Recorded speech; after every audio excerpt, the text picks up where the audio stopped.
The Noble Queen, a Shadow Slave Fanfic. By author NobleQueenBee. Chapter 526 to 544. The island was so large that it would take time to fall. Yet even with the height that Noble and her companion had, they were still only halfway up the terror. They were unlikely to reach the top of the landmass before it collapsed on their heads. Not that they wanted to reach it. They still had work to do. 4 of the cores were gone, but 2 remained. As long as the monster was still alive, there was a chance for it to heal and attack them in the surrounding area. The terrestrial giant needed to be stopped. To her left, Noble heard a pop like a balloon breaking. They must have gotten another one. That left only the final core near the base of the creature. Well, near was a relative term. Flint had needed to climb the height of a small mountain to reach it. And he was already climbing again despite the imminent death waiting to sandwich him between the layers of earth. We have to help him. The woman echoed Noble's thoughts. The 2 women dropped, using gravity to speed their descent. The world passed in a blur, but Noble never lost sight of their goal, the final patch of dark grass. Were the blades of grass being fed directly from the core to be so green? There was no time to ponder the strange phenomena. The stranger drew her bow and pelted the area with arrows as she had done once before. This time, the ground was already frozen by flint, and it broke apart in a muddy snow. There, Noble spotted the final core. Having to sustain the entire terror, it was burning more brightly and pulsing. Like a heart that was having to pump too much blood, the core was slowly failing. The humans would have to help it along with the final push. Reaching it from below, Flint hit it with his diamond mace. Cracks appeared at the impact. So close. The terror rumbled, shaking violently and dislodging Flint from the wall. He slipped on his ice shelf and tumbled from the man-made ledge. Noble caught him with her ability, but before she could help him reposition, the stranger beside her summoned the largest arrow that Noble had ever seen. Sweat formed on the brunette's brow as she strained to wield it. Released, the bolt sailed through the air, hissing on its destructive path. Noble's eyes swirled momentarily as she added speed and weight to the metal tip. She could not delay to see where it would land. Using her remaining essence, Noble pulled Flint and the stranger toward herself and fled. Not away from the tumbling mountain of earth, but toward it instead. How is it I always end up running toward ground and not away from it? Noble lamented. Silt and debris rained down from above as the distance between the terror and the earth shrank. Fighting the pain, Noble grabbed the stranger and shut her eyes. Flint isn't going to make it to me. Using her second sight, Noble pushed Flint in the opposite direction, changing his course. Are you trying to kill me? The angry master yelled over the thunderous quaking. Ignoring him, Noble used 2 of her attributes to augment her thinking. Clarity helped her push aside the pain and focus while quick study sped her mathematical calculations. The distance between herself and the terror. The angle at which the giant was falling. The speed at which everything was happening and the span that the humans needed to cover. Her mind moved so rapidly that time seemed to crawl. Then, all at once, it seemed to start and travel at double speed. Thankfully, Noble was ready. Hold on tight. The hole they aimed for was snug, having been partially blocked by debris after Helios dug it out. Still, it was their best option. Noble and the stranger clung to each other. The stones scraped against their armor, threatening to rip it from their bodies. Noble felt herself scream uncontrollably as pain tore through her soul. The rocks gave way as a new coat of slime coated Noble's battered body. The light of the sun warmed her face, and she soared toward it above the forest. Her muscles tensed. A shockwave from below slammed against her as the terror finally finished its fall. The 2 women were flung apart. Weakened, Noble was barely able to keep them all in the air. Ah, it hurts. Blondie. Hey, Blondie, put me down. Stop treating me like yesterday's laundry. A gruff voice broke through her consciousness. Opening her eyes, Noble saw Flint floating upside down a short way off. The hole she had sent him through was not exactly straight, and he seemed to have gotten turned around in the process. Seeing the man holding his helmet to his head, Noble flushed. Sorry. The attention of the 3 warriors was drawn to the ground. The worms were taking advantage, feasting on the strange flesh of the giant. Rubbing the goop from his armor, Flint frowned. Is that monster even dead? I didn't get a message from the spell. It's dead. The stranger's cheek tinged pink. Trust me, I'm sure of it. Why you little, Flint balled his fist. Look, it's Ether and Roan. Noble floated the others forward. We have to help them. The griffin had found its way to the surface with both riders unharmed. Now, the Echo and the two warriors were dealing with the scourge of the worms before they could escape. Hitting the ground, the remaining humans joined the fray. The stench was sickening, and the slime made the terrain extra slick. Noble recalled Helios. She was glad to see he was not as hurt as she initially feared. He looked at her as if frustrated by her lack of faith. I know, I worry too much. She scratched under his chin. But we did it, and it's time for you to eat. The Simcus didn't need to be told twice. It joined the griffin in gorging himself. With the combination of starlight, lightning, ice, arrows, and Noble's deadly sword, the overwhelming number of worms was eventually cut down. You have slain an awakened monster, profane maggot. Dismissing her helmet, Noble wiped her brow. Clearing out the horde had been done without the use of her essence. While not particularly hard, it was grueling, smelly work. Goop dripped from her armor, filling the air with its stench. The other awakened had cleared their portion, making this part of the forest safer for those who would come in the future. That was little solace just now. Dismissing Helios with a nod of thanks, Noble's nose then curled in revulsion. I need a shower. You done, Blondie? Flint wandered over with the two other men a few steps behind. The griffin was nowhere to be seen, having also been sent back to heal from the battle. Noble was too tired to argue about the nickname. Everything is clear over here, she answered wearily. Where's the troublemaker? Flint cut his eyes around. Did she take off to get another chance to stab us in the back? She's over there. Noble floated toward the edge of the carnage as the beautiful young stranger was chasing down a rogue worm. A long, thin arrow pierced the monster's skull. The worm hissed, deflating as it fell to one side, dead. The woman flashed a smile at her floating companion. That's the last one, I think. Her grin faded quickly as the men approached. While Ether looked perplexed, Roan and Flint were clearly unhappy. Sorry, Master Roan, she began, placing her palms behind her back, for waking that thing up. Looking at the cohort leader, Noble's eyes widened. Wait, you know her? Roan nodded slightly as he frowned. I do. Everyone, this is Master Ali. And she is about to explain why she is following us, or things are about to get very awkward. Ali winced, rubbing the back of her neck. I promise I didn't mean any harm.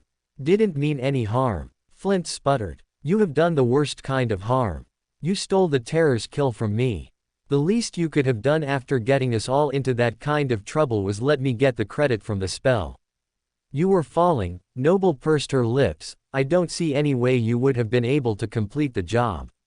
If not for your unnecessary help, I would have found my own way and escaped through one of the breaches in the terror. Flint waved his arms wildly. But no, you had to hold me back while Ali got the kill. I bet she got some spectacular memory from that creature, too. Ali flinched. You can have it if you want. It's the least I can do after. Oh no. I won't be owing you any favors, little missy. I know better than to trust assassins who have come to kill me. Flint flicked his wrist. I didn't come to kill you. The newcomer blinked. If that is what you believe, then you must think I am an awful failure. Why did you come? Roan narrowed his gaze. I didn't come to kill you, Ali repeated slowly. I came to join you. This is Blondie's fault. Flint pointed his finger at the floating master. I saw how well you two worked together.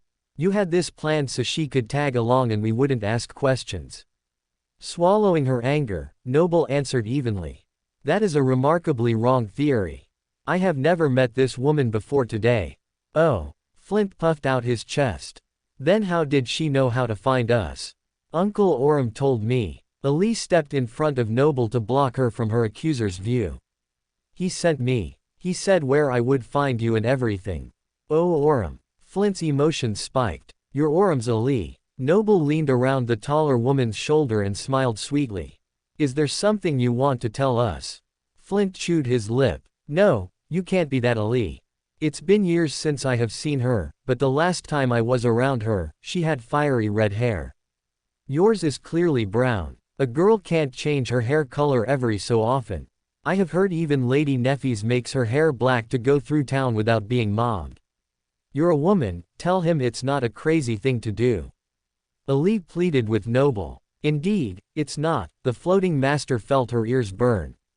She quickly redirected the conversation. I don't understand. Why is Flint so upset about you being someone's niece? Ali allowed a ghost of a smile. Perhaps we should ask him. The man in question cursed. Orem, that old codger tricked me. He invited me for drinks a few days ago. You don't turn down someone from the first generation, it's bad form. I felt my tongue getting a little loose with their special brew, but Orem said that he wasn't interested in another nightmare, so I didn't think much of it. That man is craftier than a snake. Flint's words spewed like venom. Ali frowned. Uncle Orem is a good man. It sounds more like you got chatty, and he took advantage of the opportunity. You were blaming me when really, Noble shrugged and then winced in pain. Now that she had stopped fighting, the injury from bursting through the core in the wall of earth was beginning to set in. Flint marched toward her, raising his hand with a scowl. But instead of slapping her as Noble initially expected, he laid his hand gingerly on her injury. A feeling of cold coursed through the blonde's body. It was startling, but not unpleasant. Slowly, the pain in her shoulder dissipated, evaporating like the morning dew. While her soul had damage that still needed repairing, her body felt as good as new. That was when Noble noticed that Flint had not a single scratch on his exposed skin, even though he had been cut by the shards of falling ice. A healer. The man's power reminded her of Oko's back in the NQSC, only this power was much more potent and directed. It was like the pain was freezing and melting out of her body in soothing waves. Now it made sense why Roan was willing to tolerate Flint's unpleasant disposition. Noble had assumed it was because the two had known each other a long time and had a history, but it now appeared to be much simpler. Among the awakened, there was a cardinal rule. Don't cross a healer. Thank you, that feels much better, Noble smiled at him.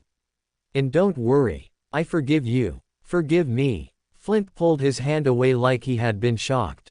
I assumed this was an apology for accusing me of treason before we even began our journey. Noble felt the man's emotions shift. She had guessed right. Young people think they know everything these days, Flint muttered. You think I only heal people when it suits me? Yes. Thankfully, Noble didn't have to give an honest response. Ether cleared his throat lightly and dipped his head. Forgive me, but it seems we have much to discuss about the prospect of Lady Ali's future. I am not sure this is the most appropriate location. Roan nodded. The boy is right. Let's head out before this carnage attracts new creatures. I don't know about you, but I've had enough murder for one day. Perhaps I might get some of that healing, too, Master Flint. I will be sure to sing your praises from now on. Flint grunted, held out his hand, and placed it next to the man's blue scarf, mumbling about wanting a statue in his honor. Roan's blue eyes relaxed, and he took a deep breath. Noble hadn't noticed how labored his breathing had been before. He must have broken or bruised a rib when I wasn't watching. Roan smiled. Much better. As soon as he was done, Flint took care of the two other masters without being asked. Soon, both Ether and Ali looked fit and ready for action.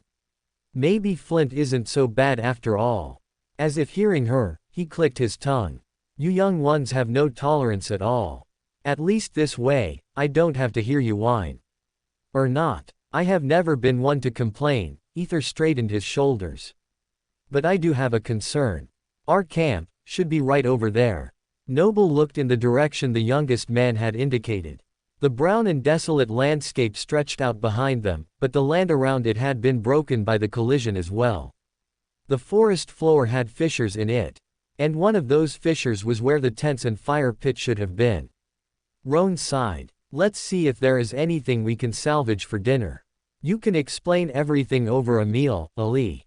I appreciate the opportunity, the elegant woman dipped her head respectfully. And you don't need to scavenge. You are welcome to any food I have stored in my memories. That is most gracious of you, Lady Ali.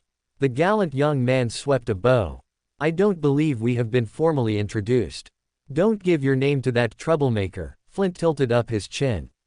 She won't be sticking around long enough to use it. I'm Ether of the House of Night. It's nice to meet you, Master Ether. Ali smiled at him. As you might have heard, I'm Ali. You are someone named Orum's niece, the handsome young man confirmed. Yes, that is true. Ali coughed as she looked away. Thank you all for coming to my rescue. I know you didn't have to, and I'm grateful. I will try to make it up to you with a hearty meal and a good explanation. That would be good. Roan adjusted his armor as he shot Flint a look. The surly man shrugged. Like I would ever say food is bad. Ali took Noble's hand and squeezed. Thank you, especially. Masters Ether, Flint, and Roan were helpful, but you are the one who pulled me out of the dirt when I had lost hope. I am glad I could help, Noble smiled. I'm holding up her hand, Ali laughed lightly. You don't need any introduction. I already know who you are. Noble felt her heart skip a beat. She knows me. The floating woman had done her best to separate herself from her usual persona, even changing her looks and the appearance of her echo. Had she worked with Ali in the academy? The brunette was older than her, so unless she returned to continue her education much later, the lady would never have been Noble's student. But if the newcomer had spent time in her company, why did her emotional signature seem completely unfamiliar? Suddenly, Noble was glad that the nickname had not been that far off from her usual one. I'll still have some explaining to do. The floating master braced herself for the big reveal. Ali opened her mouth, smiling pleasantly. Your master Blondie. Noble's jaw dropped. Roan smothered a smile. Ether coughed into his fist. Finally, the little woman talks some sense. Flint guffawed. What? Ali furrowed her brow. I heard Master Flint call her Blondie, and I assumed. No, the girl is right. I did, and I'm never wrong. Her mother misnamed her, not me. Flint nodded seriously. You can call me Belle. Noble forced a smile, refusing to give Flint the satisfaction of irking her. He thinks he's so clever. I should call him Skunk with that streak down the side of his head. Flint is well known for his unique sense of humor. Roan slapped his hysterical companion on the shoulder. Now, let's be off, shall we? Unless someone hasn't saturated their core, we have no more business here. The others shook their heads. None of them needed the soul shards littering the field. Noble was not surprised that others had saturated their cores. They were Legacy clan members, after all. Among them, Noble felt out of place. By their bearing, they had all been born and bred to be powerful awakened, whereas she had been the unremarkable daughter of a government agent when the spell took her. Despite her success in the Dreamscape, Noble had never sought to make a name for herself. Quite the opposite, in fact. Even after being revealed as being Queen Bee, her mild manner still made those closest to her forget how fearsome she could be. Just the other day, Rain asked her mother if she knew anyone who could help her move her latest hunt toward the market. The daughter only belatedly remembered that her mom could lift it with her levitation or use Helios to carry it. Noble didn't mind. It meant her children were comfortable around her. She would rather them feel loved than intimidated by her. These people around her were not her family, though. While it was nice to be liked, it was more important to be respected. So here, among society's elite, Noble put her political experience to work. She would not give them any reason to think she was inferior. Thankfully, other than Flint, who seemed to hate everyone, none of the others seemed to regard her as inferior. And since she had saturated her core years before, Noble had no reason to object to the departure. She simply agreed, and the group journeyed from the battlefield. While scanning the forest for any additional dangers, Noble listened intently to all that was being said. Ali lingered beside her, unwilling to open her mouth and embarrass herself again just now. Noble wanted to comfort the other woman, but then she remembered that Ali had been tracking them. A little discomfort would discourage the woman from lying or at least make it easier for Noble to detect it emotionally. So the ladies walked in silence in the middle of the group. Ether strode behind them, his head on a constant swivel. The two oldest men led the charge of selecting a new camp. Flint huffed along beside his companion. I get why you picked me, Roan. I'm one of the few who genuinely enjoys frustrating your wife and is not afraid of the consequences of angering her. But out of all of the masters in the world, these two are who you ended up with. A fairy and a child. Don't get me started about adding a second woman. Ether coughed. You know we can hear you, Master Flint. Flint looked over his shoulder, clicking his tongue. With ears as young and green as yours, I should hope so. You think they are inexperienced? Roan allowed a ghost of a smile to play across his lips. Other than being thrown around like a ragdoll to save your life, did you have any objections to their fighting methods? Did you see my team lacking in any way? I was a little focused on my own business, thank you very much. Flint turned up his nose. You mean to tell me that an experienced master like yourself didn't take the opportunity to evaluate your cohort members in battle? I know I did. I couldn't have planned a better warm-up myself. Roan watched the other man out of the corner of his eye. Flint's ears burned. Of course I watched them. I just wasn't obsessed enough to evaluate their every move. That's too bad. If you had, you would have concluded what I already knew. These masters are phenomenal at what they do. And just as importantly, they were willing to go into a nightmare with me. Tiras had forbidden anyone from helping Roan in his endeavor to transcend. Few were willing to risk making her angry when other opportunities were available. If Master Flint objects to being thrown like a ragdoll, Noble added innocently, perhaps he can tell me how he would like to be tossed about. I am rather skilled in that arena, I can assure you. HMPH, Flint pressed his lips together. Young people have no respect. Seizing the moment, Roan slowed and spread his arms. I think we will camp here for the night. This clearing looks as good as any. Bell. Other than the trees, the closest living thing is nowhere near here, the floating master answered with a nod. I can make a campfire if one of you is skilled at cooking whatever Ali can provide. Ali produced a small store of dried meat and some water to share. It wasn't a lot, but with some vegetables that Noble had left over from her journey to Bastion, it was more than enough for them to share. In the end, Noble was put in charge of the stew pot while Ether built the fire. That suited the floating master just fine. It was easy to listen to Ali's tale while she stirred the simmering dinner. Surrounded by the other masters, Ali laid out the events of the past week before them. Aurum had called her to Bastion on what he said was urgent business. It was only when she arrived that he told her of a cohort that was heading into a nightmare very soon. I was puzzled how my uncle had such detailed notes on where to meet, but very little info on the members of the group. He urged me to join you. Ali adjusted herself on the log that was now her seat. If he wanted you to transcend, why didn't he form a cohort for you to do so? Roan stroked his beard. Uncle was planning to, but he said something about running short on time. The brunette shrugged. It made sense. Roan had taken years to get to this point. Flint squinted against the setting sun.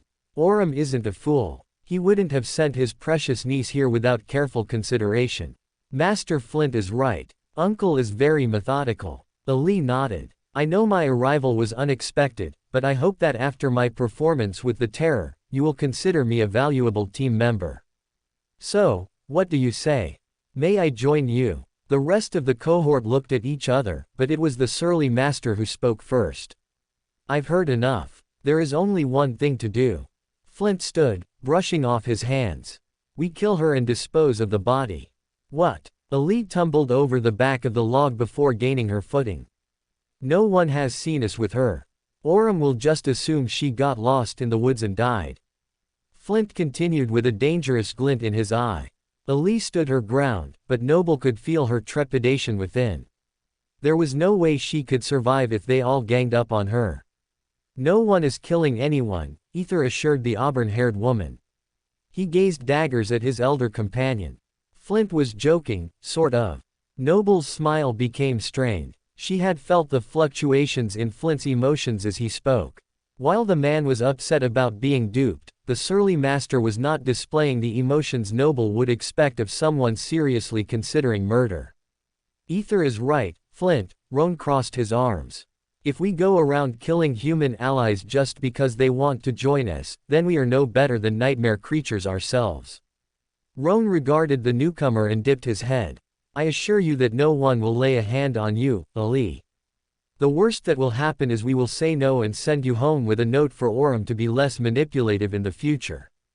Roan's reassuring tone allowed Ali to relax, but it only stirred up Flint's indignation. A slap on the wrist for what he did to me. You have to be kidding. Aren't you the one who got drunk and spilled our secrets? Noble tapped her chin lightly. That's beside the point. Flint sputtered. I'm not the one on trial. Ali is. Then the trial needs a verdict. Assuming that everything Ali has said so far is true, Roan tilted his head at Noble. She realized immediately what he wanted. He has heard me called the emotional lie detector. He wants to make sure Ali isn't deceiving us before moving forward. Ali's eyebrows shot upwards. I promise you that I told you all I know about this. I wouldn't have come all this way if I weren't serious about this choice. Noble nodded at Roan. At least from the brunette's perspective, she had been honest with the other masters. I believe you. The cohort leader dipped his chin. Which is why I think a vote is our best option. We should all have an equal say in whether you can join us. Roan motioned for everyone to retake their seats. Flint balled his fists and sat reluctantly. If you want a vote, mine is no. The rest of you would do well to follow my example. Noted. Ether. Roan moved around the circle. The gallant young man sat up straight. Like me, Ali seems limited in her options for becoming a saint. I would like for her to have the opportunity. Ali let out a light sigh and smiled graciously at the charming master. Roan hummed. One for and one against. Bell. All eyes turned to the floating master. Why? She asked the dark-haired woman. Ali furrowed her brow, confused. Why what? You left your home and took off into the wilderness to meet up with strangers and put yourself in a life-or-death situation all at the bidding of your uncle. Why would you do that? Noble needed to know the young woman's motivation. If she were only doing it for her uncle, then turning her away would be doing her a favor. Even with someone as skilled and methodical as Roan as a leader, death was still a very likely possibility. And if Ali was at all reluctant to go, the chances of success for her and the group could only dwindle. Instead, Noble felt only determination coming from the elegant lady. You want my motives. I want to be a saint. My clan needs a matriarch, and humanity deserves the best. I think I can fill both of those roles. Yes, I want to help Uncle, but not because he asked me. Maybe it's selfish, but I want to be a hero. The sincerity of the words, though filled with naivety, touched Noble's heart. A master was already a hero in the eyes of humanity, but those who had attained that goal had found it was not enough. Like Noble, Ali desired more. I understand. Noble nodded slowly. Well then, I vote in favor of letting her join. Having another person dedicated to conquering the nightmare can only be good news for us, right? Ali neglected to mention a crucial detail. She didn't tell you that she is a liability. Flint broke in before Noble could finish her assessment. I saw how you reacted when the terror attacked. You were more frozen than my fingertips. It's your flaw, isn't it? It makes you useless in a serious confrontation. Ali narrowed her gaze. The man had hit a nerve. My flaw is related to my emotions, yes, but that is what makes yours the perfect cohort. When I was frightened, Belle helped me calm down and regain control, didn't you, Belle? Noble had not planned on revealing her emotional manipulation unless it was necessary. She didn't regularly use it in battle. Messing with people's emotions usually made them less predictable. However, the way Ali had worded her statement, it could have simply referred to emotional support and not a specific ability.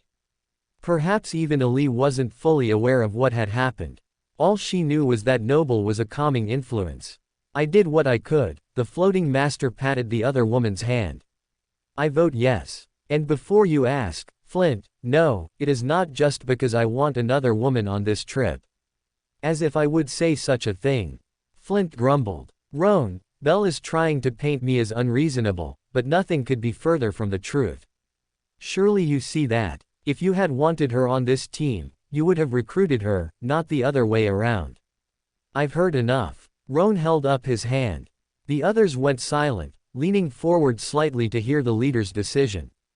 The choice had always ultimately been in his hands, but now it was even more evident. If he voted against letting Ali join, then the tie would go in favor of Roan and Flint. If he accepted the extra member, then the majority would rule. Noble held her breath impatiently. This man is holding out on purpose. Does he like the drama of making us wait? Flint looked ready to explode. Tell us, blast it. While it's true that I did not recruit Ali, it was because I was told Orem and his family would not go against Tiras. Aren't you afraid of the repercussions of joining me? Roan raised one eyebrow. I have gotten myself out of a scrape or two over the years. I assume none of you are admitting to having gone on this adventure with Roan. Ali paused. No promises. I want to see Tiras's face when she sees I helped her husband. Flint smirked. We will cross that bridge later. Roan rolled his eyes. But I do not plan to reveal any of you to my wife without your permission. Then I am not concerned about a confrontation with her.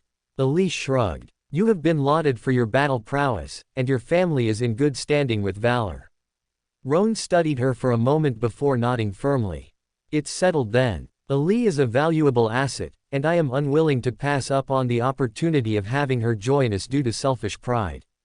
The man held out his hand. Master Ali, welcome to the team. Just like that, the cohort of 4 gained a new member. That was not to say everything was decided. Flint gave the expected tantrum, complaining that as the most senior member of the group, his vote should carry the most weight. Aren't you worried that if she succeeds, Ali's family will overtake the White Feather clan in its prestige? He arched his brow. Isn't that your goal? Your brother, Sir Steele, seems pretty intent on cementing your family's place in the ranks of valor. Roan challenged. Sipping on a canteen of water, Noble choked. Steele. Your brother's name is Steele. The dark-haired master tilted up his chin. Yeah, what about it?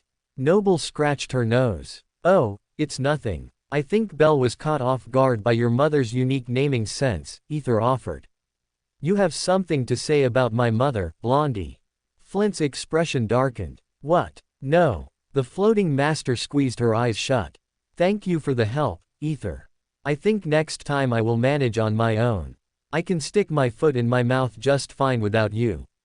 Of course, ma'am, Ether nodded seriously, earning a chuckle from Ali.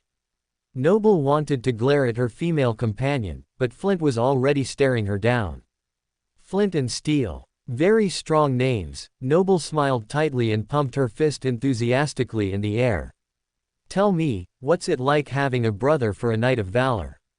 Flint snorted. You are just trying to appeal to my human side by asking after my family. Well, it won't work. If you must know, my older brother is probably the most important saint in valor after the princesses and Sir Jest. You must be so proud. Noble started. ... And Steele is the most insufferable imbecile in 2 worlds. Flint crossed his arms. Oh, Noble winced. Flint's family is well known for their welcoming disposition. Roan hid his grin. Flint rubbed his forehead. You have no idea what it is like to have someone insult your every move. The floating woman felt her heart soften. That does sound awful. Not that all of you are any better. Flint clicked his tongue. I am beginning to think Steele may have the right idea. Noble blew her hair away from her face and then sniffed at the pot in front of her.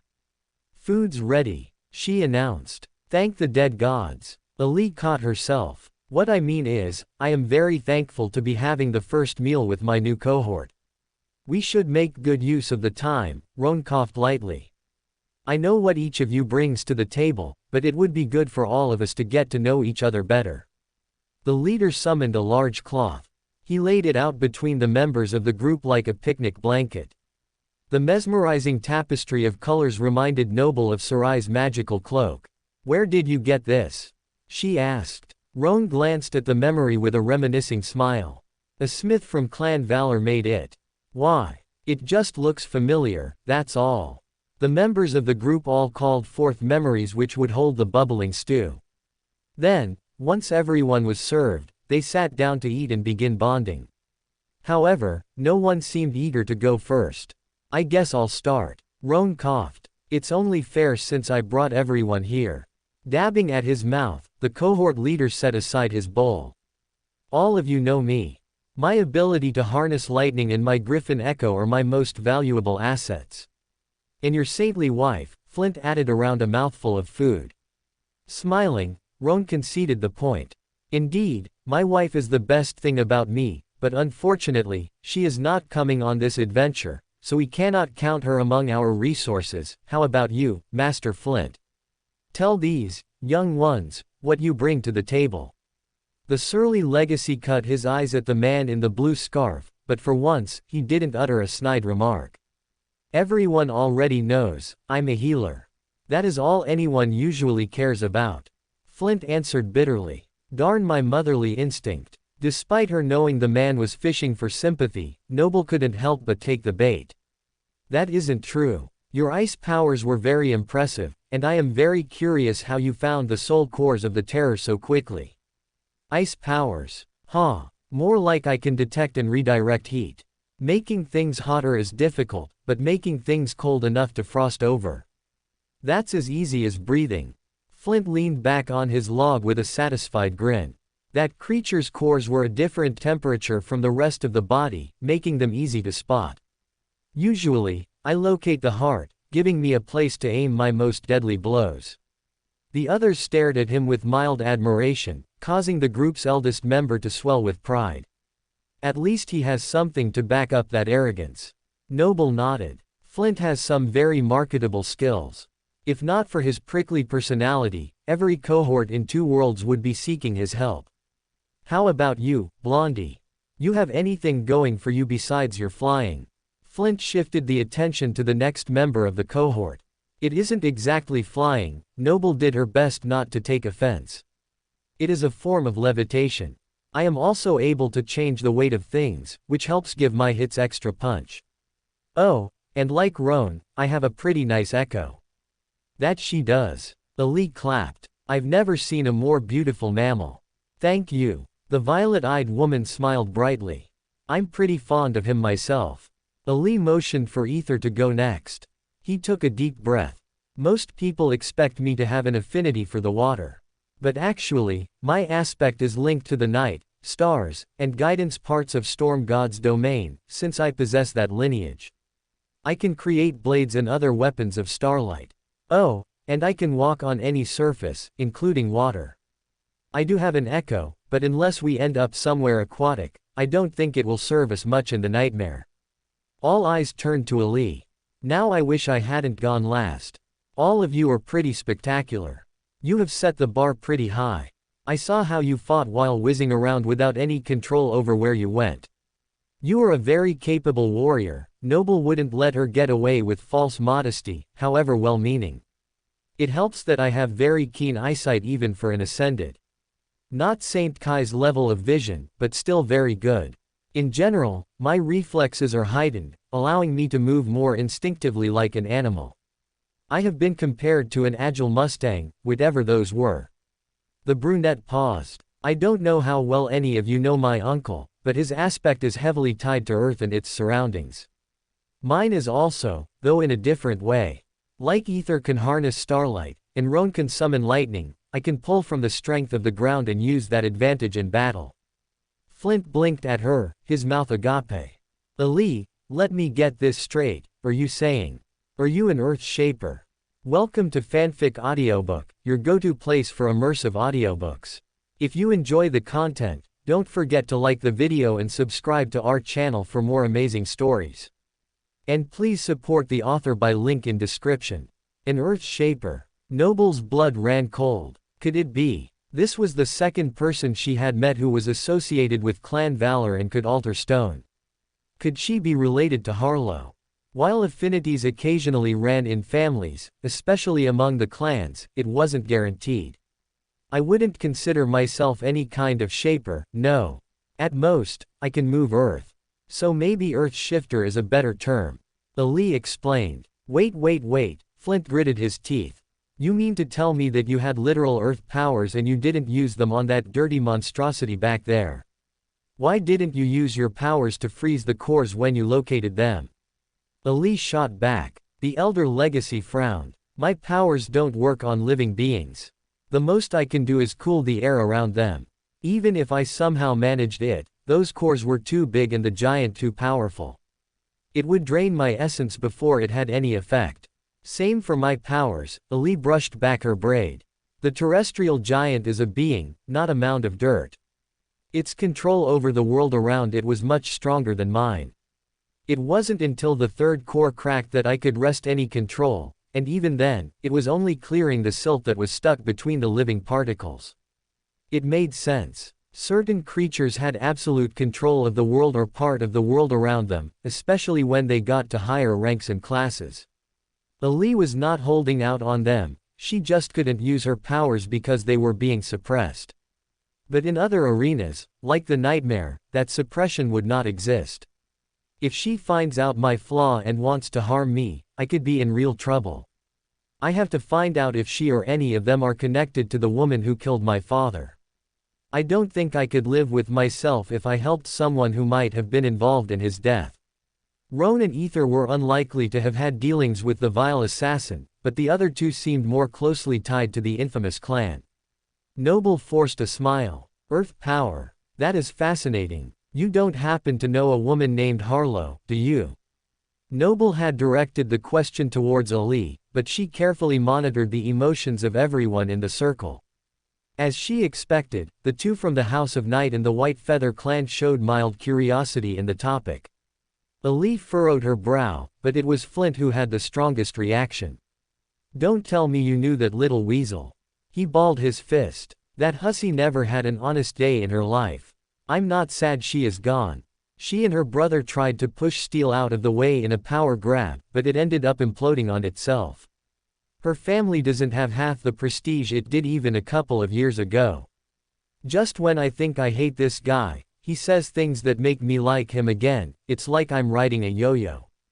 Noble rubbed her head. Flint, that was unnecessary. What if she were this, Harlow's close friend? It isn't nice to speak ill of the dead, Elise spoke in her most matronly voice. No, it's fine. We were not friends. I just remember that she had an affinity for stone shaping and wondered if you might be related, that's all.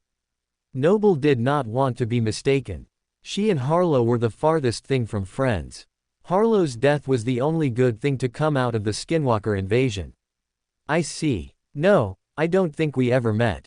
Uncle taught me what he knows about how to control the earth. He never introduced me to a stone shaper. Ali's words were true. She had no reason to lie anyway. Unlike Noble, Master Bell had a neutral connection with Harlow. So there was no wrong answer. A weight lifted from Noble's shoulders. Whatever scheme had led to her father's death years ago, she was relatively certain none of these people were remotely involved. She floated a little closer to her seat, digging into her stew with gusto. Battles make for a very hungry stomach. Tomorrow we will do a little training together, before we head out. We worked as a team much better than I anticipated with no prep time, but there are a few things I think we could tighten up.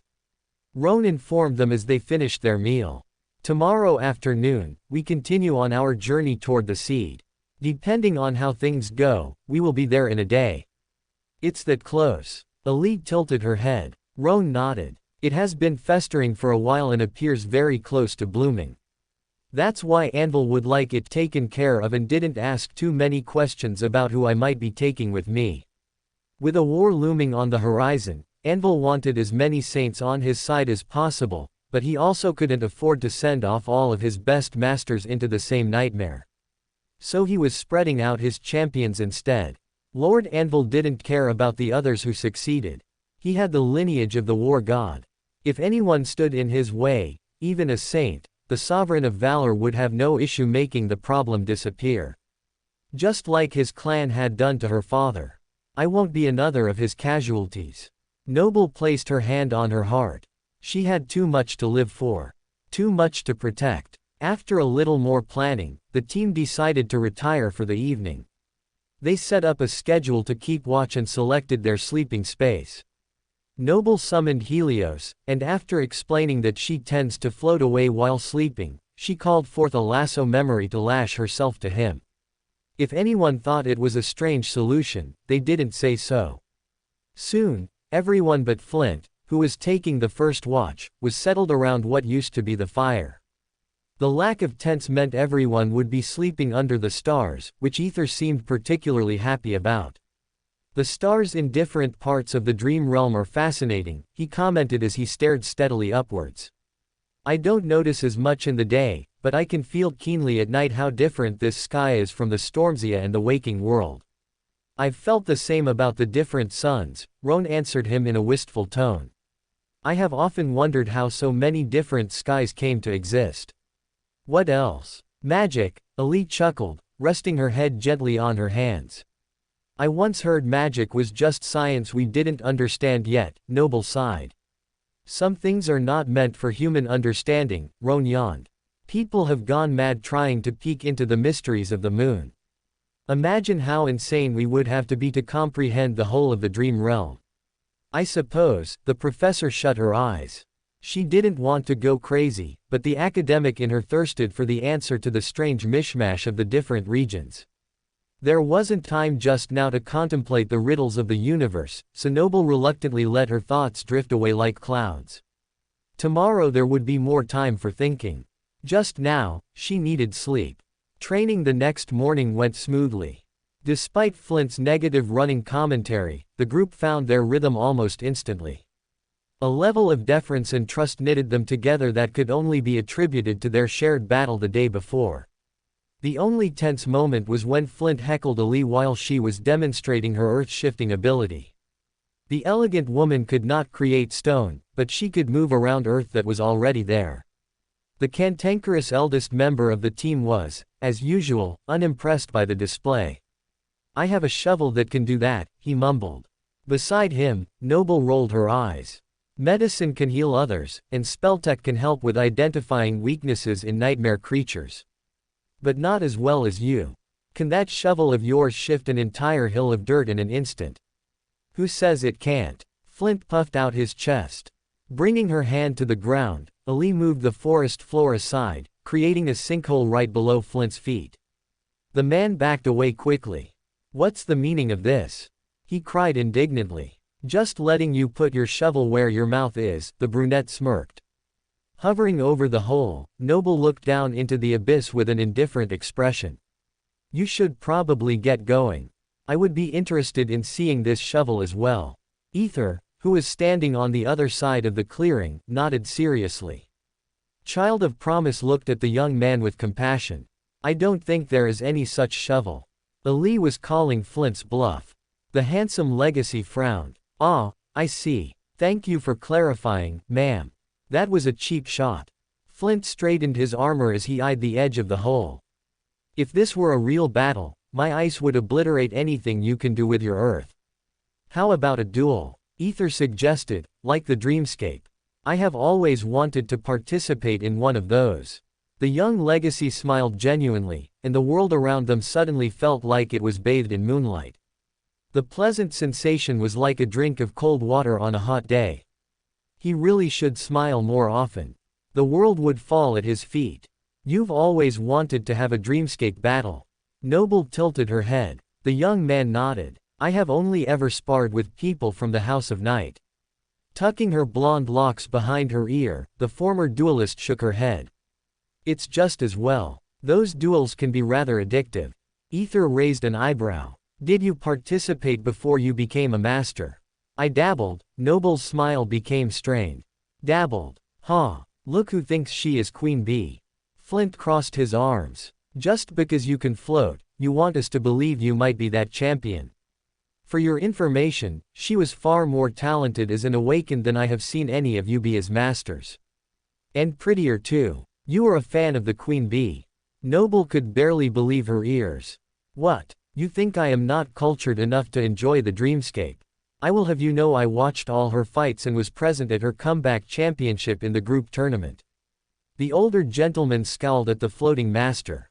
So don't try to compare yourself to her. You will always come up short. Forgive me. I will not do it again. Noble placed her hand on her heart. Flint pursed his lips. Queen Bee. More like wannabe. Honestly, Roan, you should have reached out to Ms. B and invited her on this little outing. At least then there would be someone worthy of my company here. Roan coughed. Yes, well, what's done is done. I am afraid there will be no Dreamscape today.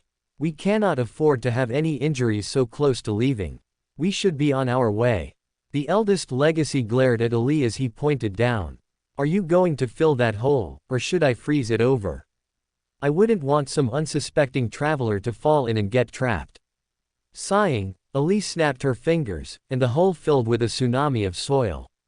There was only one problem. Noble was still above the hole. Blazing bees. Flying upward, the geophobic warrior barely escaped the wave of land as it burst out into the clearing. That was too close. Her soul was still recovering from the damage done yesterday. A fresh wound would have delayed her recovery until after they planned to enter the seed. Thankfully, her reflexes had been fast enough. Scared of getting a little dirty. Flint clicked his tongue. Queen Bee would never have been so cowardly. Noble sent him a long-suffering look. Is it wrong to strangle a cohort member? After a long afternoon of traveling, Noble began to feel a subtle pull on her soul. It was almost imperceptible and very different from the care she extended to those around her to protect them. Yet the gentle hum was undeniable. They were nearing the seed. As night neared, they dared not sleep. Too much was at stake. They continued through the darkness, avoiding trouble with Noble's vigilant scans. At last, they found the shimmering source of their quest. The seed. Under the surrounding pressure, Noble found it hard to breathe. It was as if any moment, the anomaly would bloom and release the gate and its horrors into the waking world. Not on my watch. Roan held up his fist above his shoulder, and the cohort came to a stop. He stared at the seed with an unreadable expression. If there is anything you need to do before we go, now is the time to do it.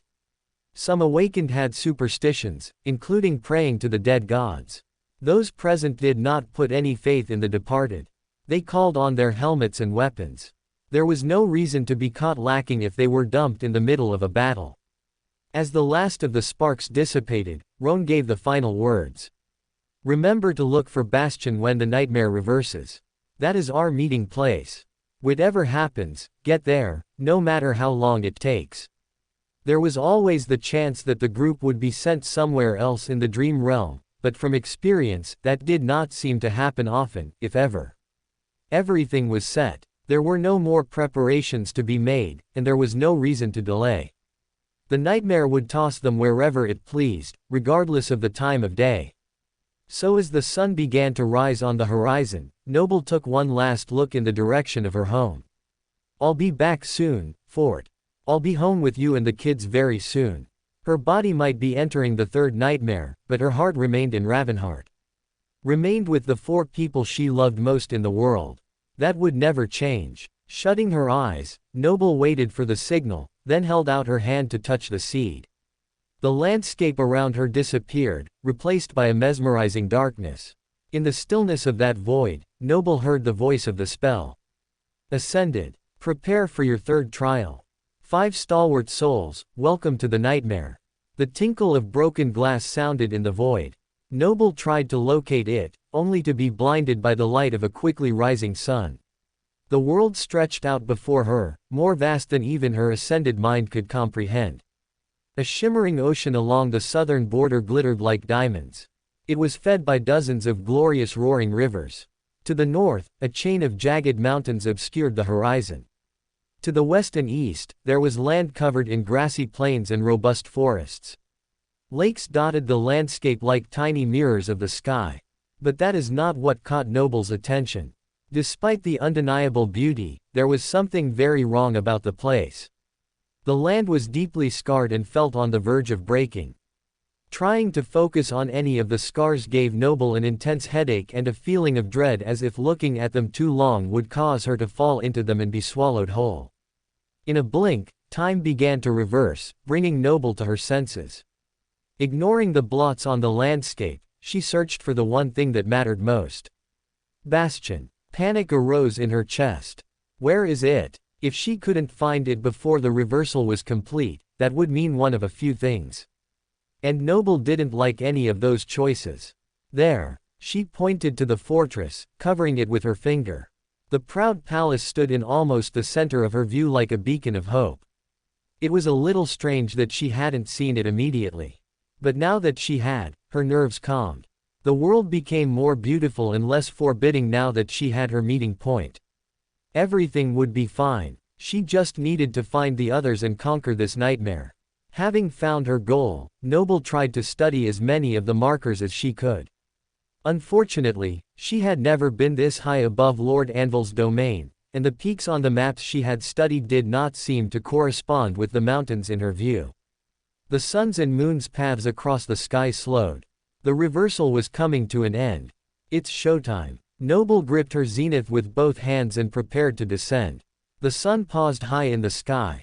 It was midday. Time to, whoa. Just as the spell took hold of her body to guide it toward the ground, a supernatural gust of sheer wind hit her from the side. The two forces sent Noble into a tailspin. By the time she righted herself, the ground was barely 3 meters away. Unable to stop, she gritted her teeth. The impact brought a fresh set of pain and lacerations to her soul. Seriously. Noble wanted to scream. And she did scream, just not any intelligible words. When the dust settled around the human-sized crater, Noble dismissed her helmet and rose from the earth. Her mind was reeling. What in the spell? Why does it toss me into the ground like that when it knows I cannot handle the contact? Is it trying to kill me? Well, it has another thing coming.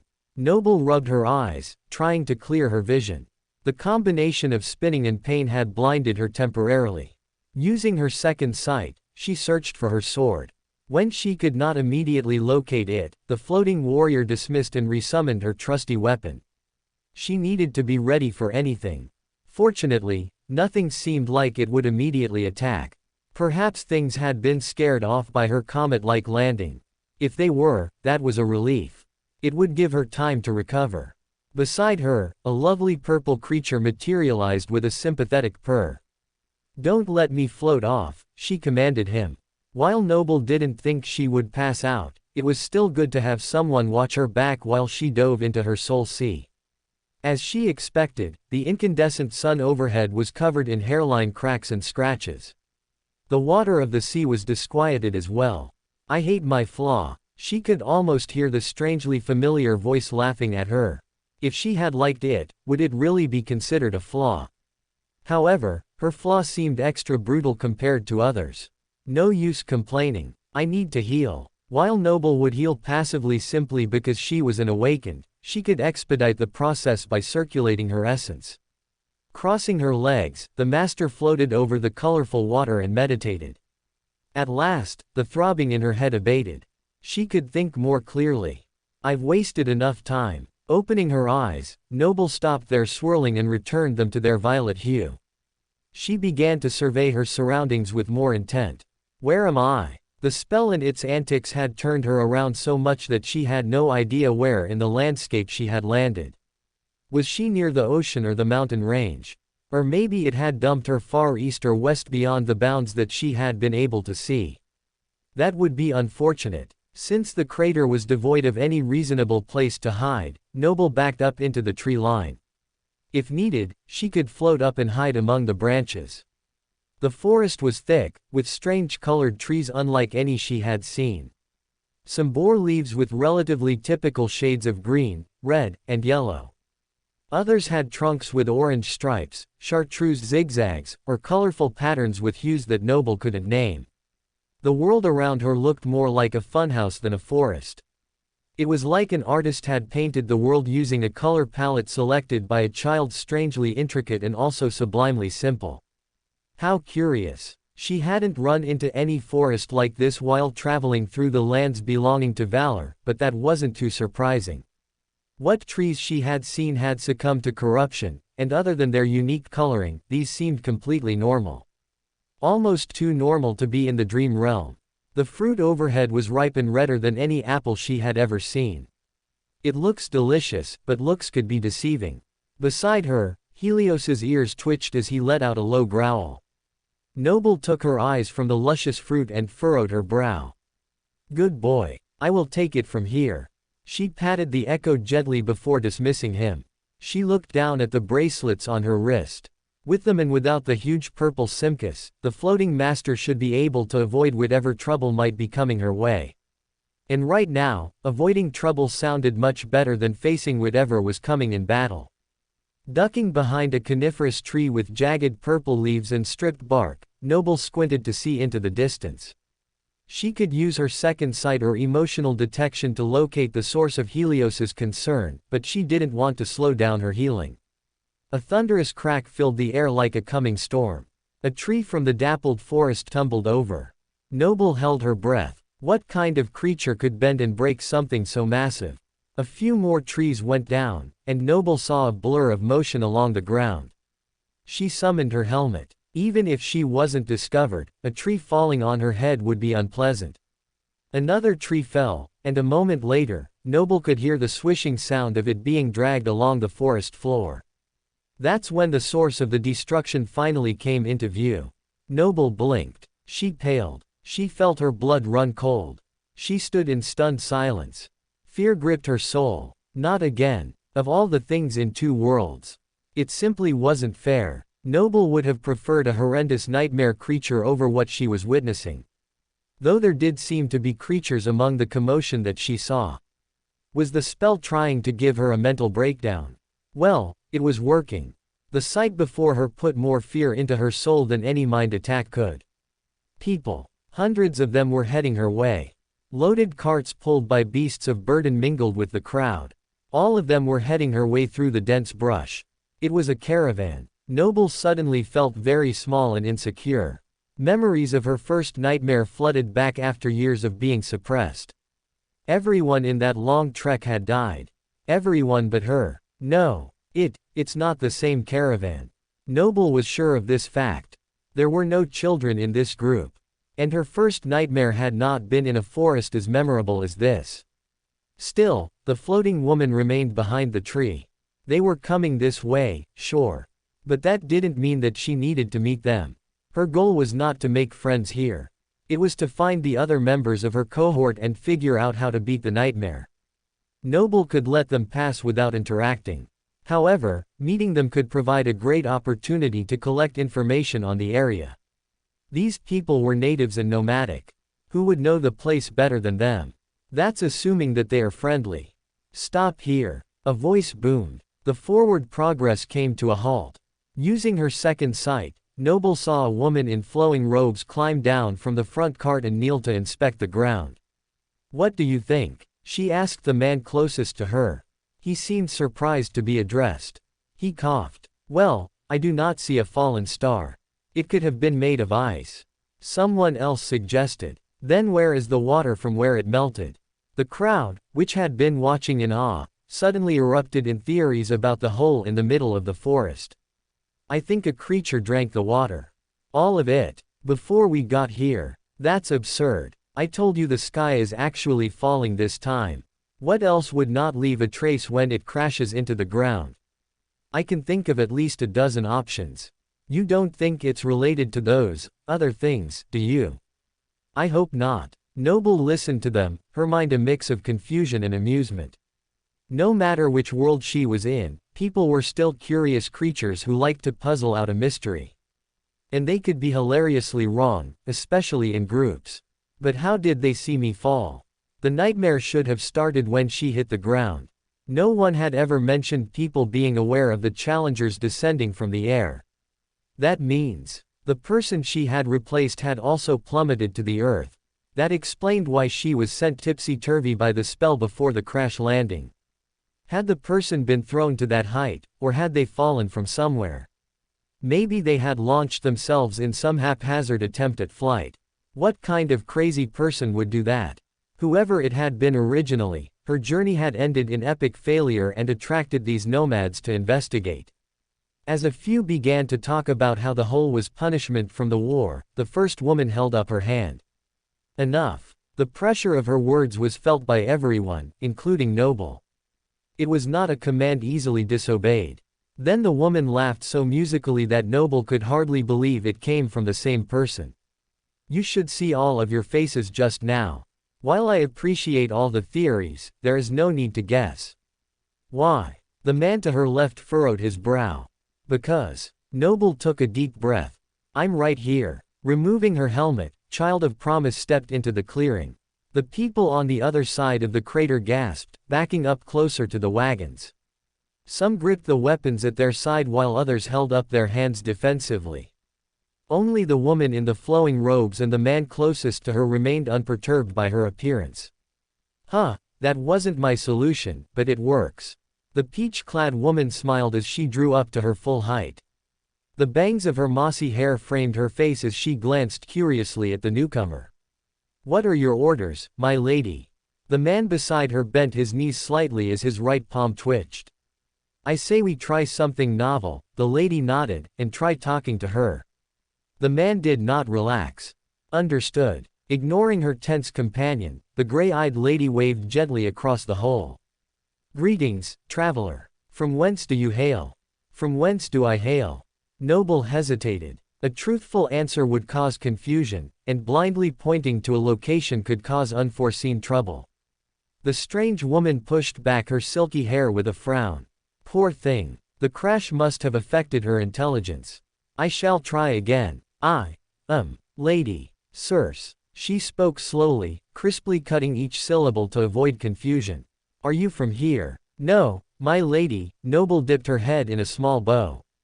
I come from afar. The answer caused Circe's smile to falter. The people behind her grew more weary of the newcomer's presence. Afar. The powerful leader asked carefully. Are you a remnant of the war? Child of Promise shook her head. I am not a remnant of any war. I am a lowly traveler looking for some people I have lost. Ooh, I like this one. You may relax, everyone. She is not a remnant or an imperialist. She's just a little slow-witted. Circe motioned to the caravan before addressing the newcomer. We, too, are searching. We are on a quest. A most urgent mission, my lady. The man coughed lightly. Now that you have determined there is no threat, we should keep moving. We cannot rest until we are beyond the Wonder Woods. You'll have to excuse him. He does not like to dawdle. Circe touched the man's shoulder gently. Patience, Orin. This will only take a moment. Picking up the hem of her robes, Circe sped around the human-sized hole in the blink of an eye. She took Noble's hand and turned to face the crowd. We have received a most glorious boon. My dearest friend. The lady's gray eyes turned toward her companion expectantly. Belle. Lady Belle, my dearest friend, she repeated with fervor, will be joining us on our mission. She is a brave hero, and with her by our side, victory is all but assured. Everyone, welcome our newest champion.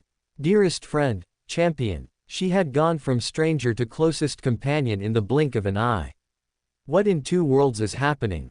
Wait. I never said. Join me on my carriage, Lady Belle. Circe's aura leaked from her pleasant facade, causing Noble to feel its pressure a second time. The leader of the caravan was at least a saint, possibly more if she was trying to contain her power. But the ones I lost. I need to find them, Noble tried. I cannot leave you out here witless and alone.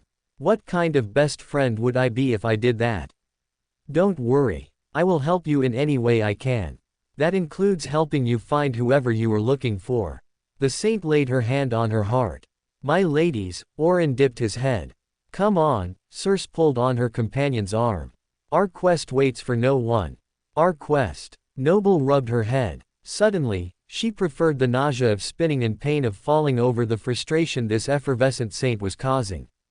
Seeing Noble's confusion, the saint sighed. You really did hit your head very hard. There was no use arguing. So Noble moved to the more pressing question. Tell me, Lady Circe. What exactly is this quest? The saint tilted her head. What else? To save humanity from total destruction. Noble skipped a floating step. The words total destruction crashed against her.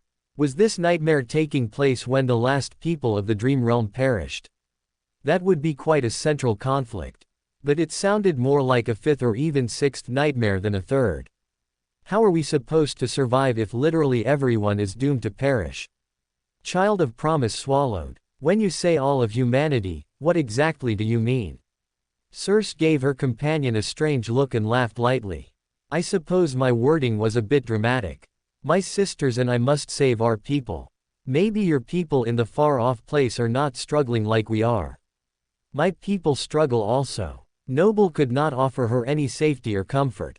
The people of Earth were fighting to survive as well. What is the danger that threatens you?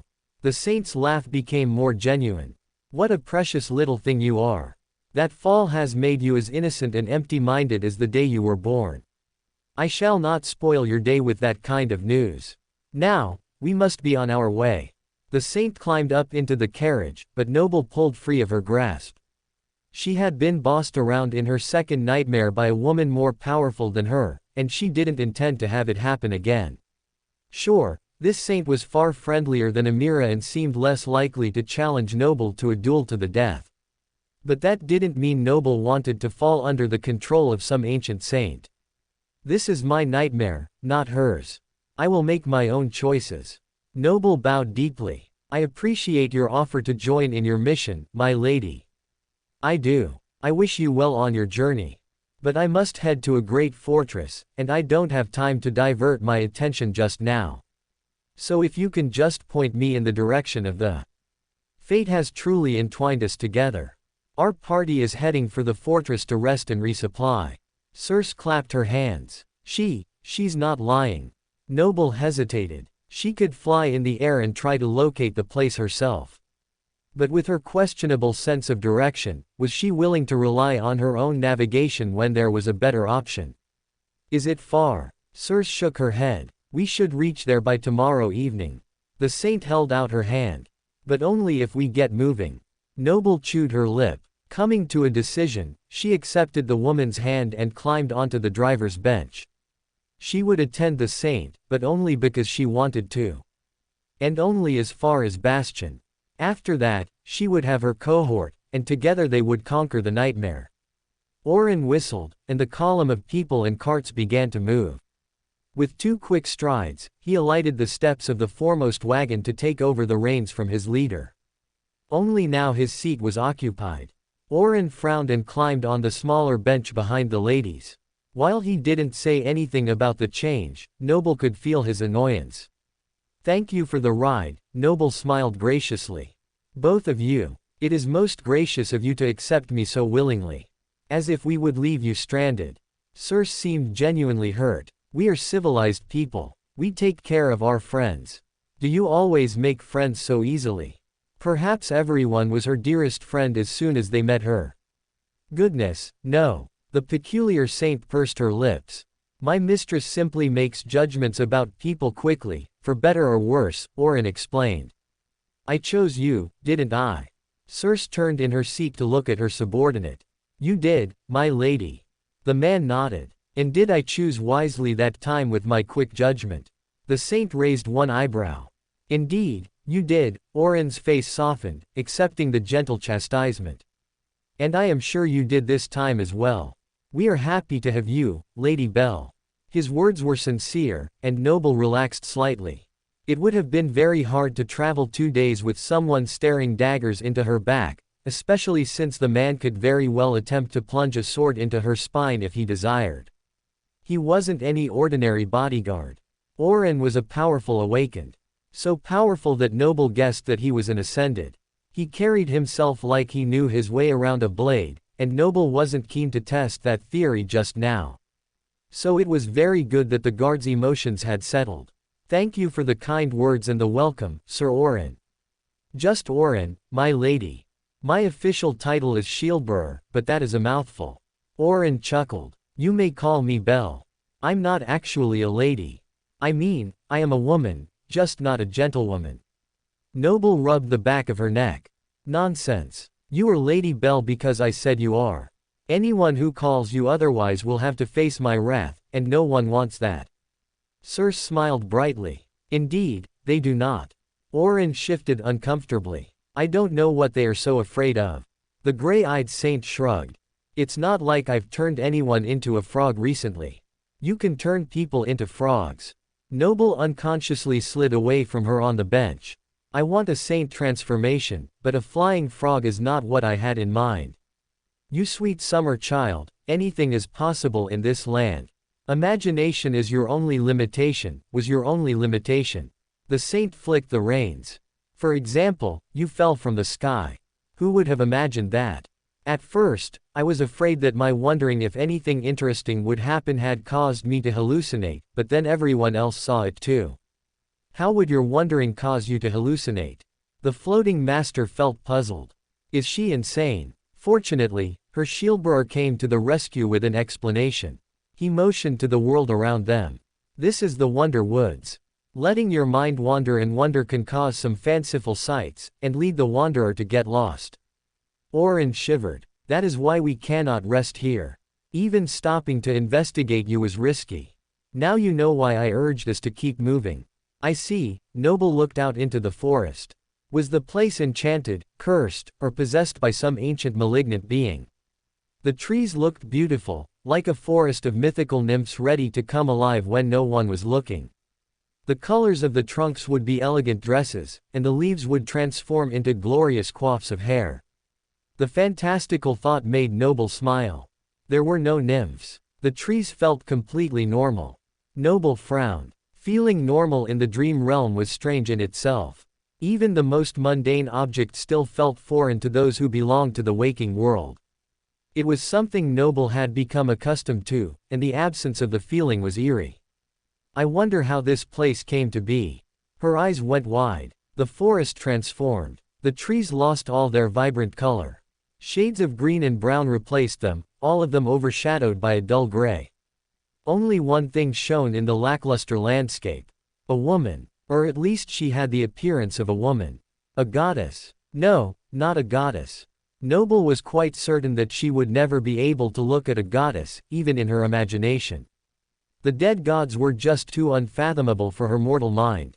Even a glimpse might fracture her mind. But this being in the forest was still powerful. Divine even. Noble could not quite look at the woman directly, but neither could she look away. Her flowing robes were glorious and blinding. Her hair cascaded like waterfalls with each step, looking otherworldly with its beauty. The captivating creature deserved all of Noble's attention. All of her thoughts. This being influenced the world around her, causing everything to gravitate subtly toward her. A demon. That is what the spell called those below the gods. Noble had even owned a memory that had mentioned the demon of dread. But in the paper about Ariel's tomb, a different term had been used. A demon. That seemed more appropriate for the sight before her. Although the demon was not looking her way, Noble could feel the intense emotion.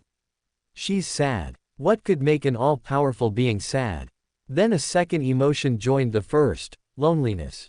It was more than just the fleeting emotion of being alone. It was the deep, abiding longing for companionship. The feeling filled Noble, and she was overcome by it. Her desire to comfort the ethereal being was intense, but Noble knew her actions would have no effect on someone so powerful, so she continued to watch the scene. With a sigh, the demon ran her index finger down the closest tree. Her mouth moved, but Noble could not comprehend the words. What she could see was the pattern bursting forth from her touch and wrapping the tree like a second skin. It's beautiful. The demon seemed to agree. A moment of fleeting joy filled her as a smile lit her already incandescent face. The divine being placed her palm on the next tree and then a third. Colors beyond anything that Noble had ever seen filled the bark and settled into patterns both fantastic and terrifying. Then, the branches of the trees began to sway, and then dance, lifting their roots like children lift the hem of their pants to run in puddles. All at once, the forest came alive, circling and spinning in an intricate ancient dance. The demon danced with them, swaying her arms to the beat of unheard music. But then Noble could hear it, too. The wind joined in the melody. It pushed through the leaves and tiptoed through the boughs, creating a song as old as time itself. Within the haunting harmony, the demon swayed, her loneliness gone for a moment as the whole forest accompanied her in the reverie. Together, they marched into the distance, ready to frolic over the horizon for a perfect day. The demon looked over her shoulder at Noble. Though her face was obscured by the blinding light surrounding her, the divine creature was certainly smiling. Her index finger curled, beckoning Noble to join them. It sounded nice, an afternoon with no worries. The shade from those trees would provide a respite from the sun. And the demon could give Noble all the information she needed to know about the nightmare. I should go. Just for a few minutes. Lifting off the bench slightly, Child of Promise floated toward the edge of the cart. The wagon jostled as it went over a patch of uneven ground, and the seat hit Noble from below. The pain shot through her body as her flaw activated. The fanciful dancing faded from view, replaced by the colorful stillness of the Wonder Woods.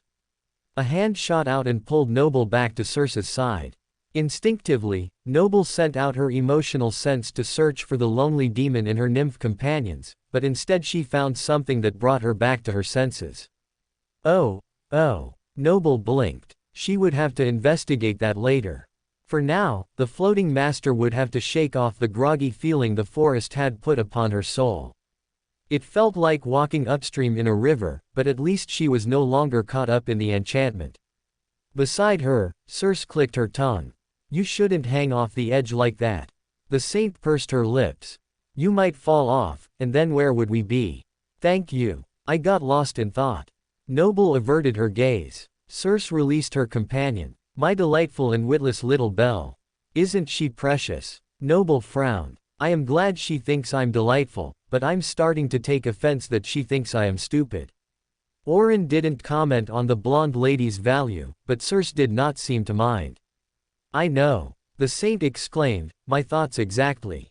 Speaking of thoughts, Noble hadn't realized that even a single musing could have gotten her in so much trouble. But now that the vision had come and gone, she needed to know more.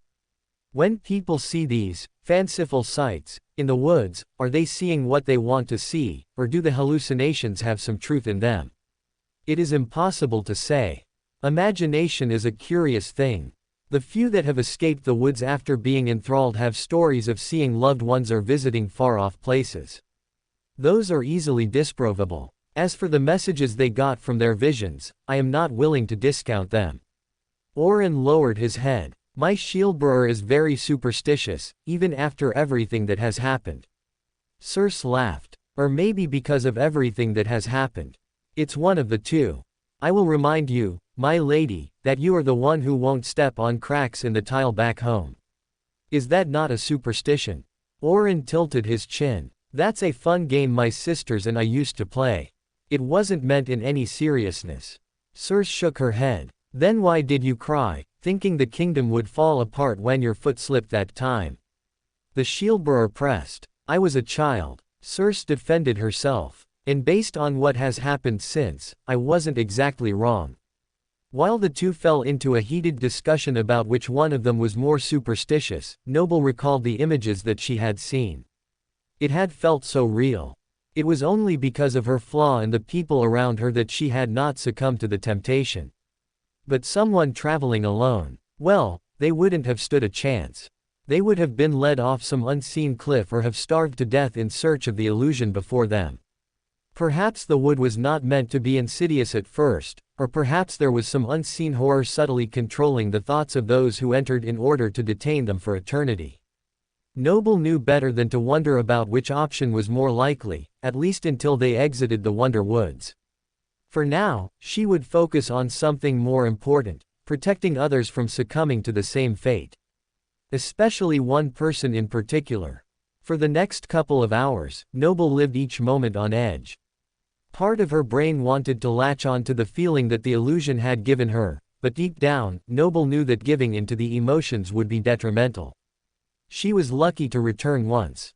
Even if Circe kept her friend's physical body from departing, the mind might not be so lucky. So, Noble focused instead on the people in the caravan and making sure they didn't wander off. That was not to say that she was silent. Ignoring her hostess would be rude, and possibly a different kind of dangerous if Oren was to be believed. The only good thing about Circe thinking that her new best friend had lost her wits was that the saint was quick to explain every little thing. The gray-eyed woman might have been this accommodating for everyone, but Noble did not think this was true. If you take the bark from the purple and gold ones, You can distill it down and make a very sweet tea. Circe played the part of a doting aunt. I should make you some, sweet Belle. Maybe your memory will improve. Wouldn't you like that? Tea sounds nice, but I am not thirsty just now. Noble smiled politely. When we stop, then, I will have some made immediately. Circe snapped her fingers. Taking the cue, Orin hopped down from the carriage, presumably to tell someone about the order for tea. Letting the reins rest in her lap, the saint reached out and plucked a plum from a chartreuse and eggplant speckled fruit tree. And this, the lady nodded, will help your stomach when you have overeaten. Give it a try. You look a little sick. Noble looked at the green plum with a bit of trepidation. Are you sure it's safe to eat from the Wonder Woods? Of course. When I was young, some of the best produce came from this very grove. Please, try it. Circe handed over the plum to her companion. But before Noble could firmly grasp the green delicacy, the fruit was taken from her palm by an impossibly long arm. Wrapped in pink flesh, the plum drifted over the back of one of the two beasts in front of her before being tossed in its mouth. It grunted, sending a spray of juice as it smacked and chewed. I guess Delia likes the fruit also, Circe smiled. You may not take things from my friend, Delia. It seemed the second beast was also upset by the theft, but not for the same reason. He wanted a piece of the action, too. His pink, fleshy arm, which Noble now recognized as a trunk, flew through the air and took hold of the other creature's ear. Delia squealed, retaliating with the brute force of her shoulder. The massive animals tussled, causing the carriage to lurch. The bench under Noble brushed against her, and the master hissed in pain. Be nice, both of you. You are hurting our guest. There is plenty to go around. Seeing the trouble, one of the travelers on foot hurried up to investigate. A moment later, he returned with an entire basketful of the green fruit for the two ladies to enjoy. Circe placed one in the male's trunk to settle him. There's a good boy. If you both behave, there is more where that came from. Did they understand you? Noble noticed how the pair responded to her voice. Noble beasts were unlikely to be treated like chattel, but these creatures also didn't seem stupid. I think they speak the language of food, the saint said after a moment. Imagination's creatures were wild once, but over the years, we have tamed most of them. Now that she is gone, they have no other master to serve. Imagination, you mean like the deity? Noble's eyes opened wide. Yes. Did you know her? Circe smiled. The pieces began to fit together. Human imagination wasn't the limit around here. The demon of imagination was. Or at least used to be. Circe was referring to the divine being in the past tense. A nightmare that takes place after the gods are dead. It was rare but not impossible. That brought up many questions. But Noble would not ponder them while she was still in this perilous part of the woods. I did not know her, Noble answered. Did you? Imagination was a recluse. I don't think even my parents saw her before the. Circe's voice trailed off. As I said, she spent most of her time alone. The most we got to witness was her fanciful inventions, like those two right there. Quite the pair, aren't they? Creatures made by imagination. Noble decided to take a closer look. They weren't mundane beasts, nor would the professor call them noble creatures like Kosi had been. They had an eerie quality about them that could not be defined. They possessed a mechanical property in addition to the flesh and bone, as if being real and fantasy at the same time. Each of the creature's 4 legs was round and close to a meter in diameter. Their bulky frames were covered in rosy spots and strong enough to knock over trees just by brushing against them. That was the crashing that Noble had witnessed when they turned off the path to examine her unorthodox appearance. Thankfully, now that they were back on the trodden road, the destruction to the foliage was minimal. Their most notable features, though, were their enormously wide ears and the trunk that worked as both a hand and a nose. They look like elephants. Of course, the large mammals had been extinct in the waking world long before Noble was born, but the studious professor had seen pictures of the pachyderms. Only the ones in the pictures are always gray or brown. What do you call them? Circe gave her a strange look. We call them by their names. I mean as a whole. What are they? The professor could feel a research paper ready to be written. The magnificent inventions made by the demon of imagination's own hands. Noble's fingers flexed as she imagined writing the names of the creatures for the first time for the people of the waking world to read. The magnificent name which was the Pink Ones. Child of Promise blinked. What? Circe pursed her lips. We call them the Pink Ones. Each of imagination's creations is a different color, so we just refer to them by their hue. The professor's jaw dropped. But, surely imagination had names for them. I'm sure she did, but didn't you hear she kept to herself? What did you expect humans to do? Knock on the door of a deity and ask her. You are very funny, dear Belle. Circe laughed until she felt a tear drop from her eye. My, was her best friend amusing. For her part, Noble was lamenting the loss. Names held special value. Not having one was like losing a priceless treasure. Oh well, it will still be an interesting paper, Noble comforted herself. She took another look at the lumbering creatures and smiled softly. The Pink Ones, and all the creatures are different colors. That is poetic in its own way. I wonder what the purple ones look like. Noble's smile faded. Oh no. Noble shut her eyes. The pull last time had been irresistible. She dared not test her luck a second time for something so trivial. She gripped the bench below her and gritted her teeth. The searing pain washed away her curiosity. We made it, my lady, Oren's voice broke through the agony. The saint nodded. When everyone has exited, we will find a place to rest. Yes, my lady. I will relay the order now. Oren bowed. Noble opened her eyes. The trees, vibrant colors were replaced with more mundane hues. This was much closer to the appearance of the forest near before Noble had entered the seed. Was she close to that area? With how close Circe said the fortress was, it was possible. More importantly, Noble could feel the change in the air. It hadn't been noticeable while inside the boundaries of the woods, but the absence of the magical forces felt like a weight lifted from her shoulders. The Pink Ones must have felt it too, for Dahlia trumpeted. Circe tossed the creature a plum, only for her brother to snatch it before she could guide it into her mouth. Dahlia snorted. Don't worry, I have another. The saint threw the second piece of fruit more to the left, out of the male's reach. This time, when he aimed to take it, he received a slap from one of Dahlia's ears instead. The brother harumphed indignantly. Such silly antics. Circe laughed. Do you have any siblings, Lady Belle? The closest thing I had was a cousin. Noble smiled softly. Did he pester you like that one? Circe squinted playfully at the Pink One's back. All the time. But he was kind too. Noble felt a pang in her heart as she remembered. The ache dulled, quickly overshadowed by the love and happy memories. Her smile widened.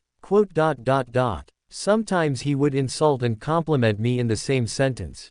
He always knew how to make me laugh. Sounds like someone I would like to know. Circe patted her friend's arm. I have 2 sisters, and we never argued. Never. Feeling the emotional spike, Noble raised one eyebrow at the other woman. No family was that perfect, no matter how close. Circe clicked her tongue and amended her statement. Well, not often, and definitely not once our parents were called away. When they perished, we 3 became stewards of the land. Now the only thing we bicker about is the best way to save our people. You and your sisters sound like great heroes. Will they be at the fortress? Noble asked. Circe's winsome smile turned sad. Alas, no. Lyra is far too busy presiding over most of our people with poise and reason by the seaside. I will not see her face again until my mission is complete. Noble suddenly felt great compassion for Lyra. Child of Promise had also accidentally inherited a kingdom in her last nightmare. Running things was a full-time job. From Circe's emotions, Noble could see the saint had great respect for her sister and the duty she had taken on. The admiration was mixed with a small amount of guilt and a large dose of determination. Circe felt bad about leaving her sister to rule alone, but was also dedicated to helping her. Where is your other sister? Noble guessed the third member of the group must be somewhere interesting as well. Oh, Melis has gone to a distant shore, but after what I gathered in the north, she will be able to return very soon. Won't that be wonderful? She touched the starstone amulet around her neck tenderly, reliving some old memory. Noble opened her mouth to respond that a reunion sounded very nice, but the saint did not give her time. I know. Just be patient. The time will come soon. Forgive me if I sounded impatient. Noble furrowed her brow. It was not my intention. Circe sighed. If anything, the saint was the impatient one. Noble could sympathize. Lena wasn't exactly on a distant shore, but the grandmother was usually separated from her child and grandchildren by a death zone. The reunion at the cafe had been unexpected but unimaginably sweet. It was no wonder that Circe wanted to be back with her sister after what sounded like a very long absence. A clearing came into view, and the mossy-haired leader pulled on the reins in her hand. With a grunt, the pink ones drifted to the side. Noting the wide stream, they quickened their pace, shoving each other with their pale ears and bony shoulders to move faster. At the bank, they came to a halt as their trunks stretched and dipped into the river. Circe stood from her seat. We will rest here. Her voice carried over the crowd. From halfway back in the caravan, Author echoed the leader's words. Both orders were met with welcome cheers. While there were many carriages, most were loaded with supplies. The people had been walking for hours without a pause. At the order, some went straight for the river while others collapsed on the ground to rest in the cool grass. The mundane men and women were dripping in sweat after such a long trek. Noble got a good look at the company of people for the first time. As she thought, there were no children among them. The members of the caravan were clad in armor with the symbol of a flame emblazoned on the front of the breastplate and the sides of the helmets. This is an army. Or at least it was part of one. That wasn't a surprise. Who else was better equipped to go on a quest to save the world than a saint and her soldiers? Now the title of shieldbearer made more sense as well. Author was Circe's second in command. If she was the commander, then he was the general carrying out her orders. If the group was as good at fighting as they were at resting, then the company was a force to be reckoned with.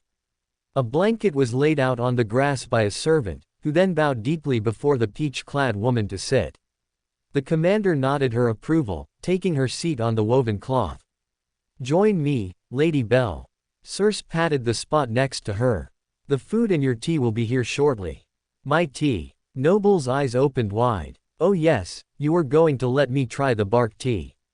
I had almost forgotten. The saint laughed. Typical Belle. You might forget your arm if it wasn't attached. Hey. Noble puffed out her cheeks. I am not that bad. Don't worry. I am here to help now. I will help you locate the ones you lost. Circe laid her hand on her heart. She pursed her lips. Of course, I always keep my promises. Noble dipped her head. The saint was quirky, but she meant well. She had already been immensely helpful. The steward, as she had called herself, was a wealth of information that could be useful in identifying the central conflict and conquering it. If a few awkward comments were the price, it was a small one to pay. Sitting down, Noble smiled at the gray-eyed woman.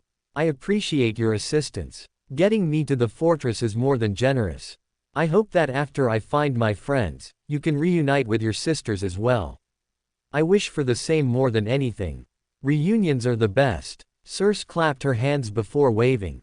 Titus, over here. Don't spill a drop of that tea. Lady Belle needs every bit of it. Noble turned to look at the servant. A smile came to her lips. Speaking of reunions. The tray holder scowled as he marched over to the picnic for two. Don't spill a drop, he mumbled bitterly. The tea sloshed. He had half a mind to spill it, but angering the saint was suicide, and he rather liked living. He blew out his cheeks as he picked his way through the people sprawled out on the grass. He had been walking at the back of the caravan this whole time. He had been breathing the dust of the wagons for hours. Where was his rest? Instead, when they stopped, he was handed a tray and told to get to work. Prim ladies always needing their tea, the man plastered on a fake smile as he neared. He bowed before the mossy-haired saint who had beckoned him. Here you are, Lady Circe.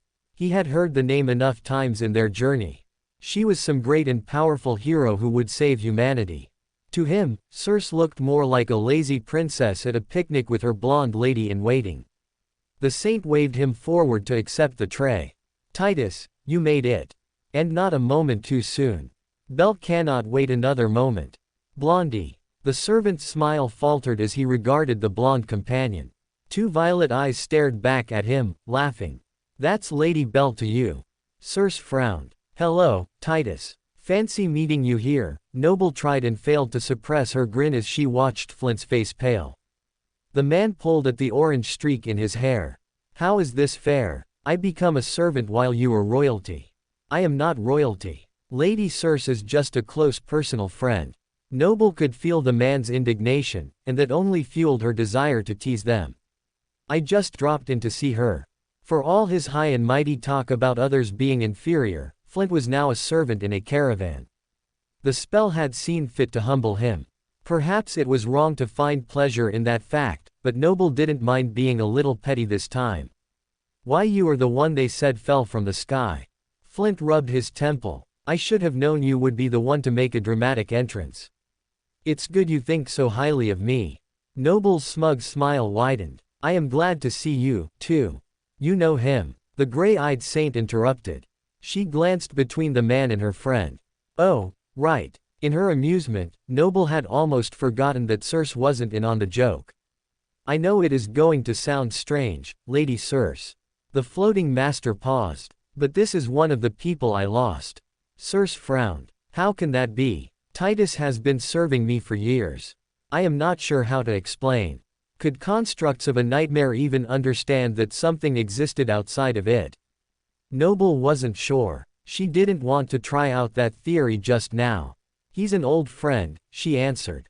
An old friend. Titus is not your dearest friend, though, right? Was the saint feeling insecure? There was certainly some jealousy in the words. Noble shook her head, but it was Flint who spoke. I am barely an acquaintance. Imagine me being friends with a fairy. A fairy. Circe's eyes widened. Belle, are you a fairy? What? No. Noble held the bridge of her nose. Circe squinted, looking the other woman up and down. Are you sure? Yes, I am positive. Noble inhaled deeply. Excuse me, my lady.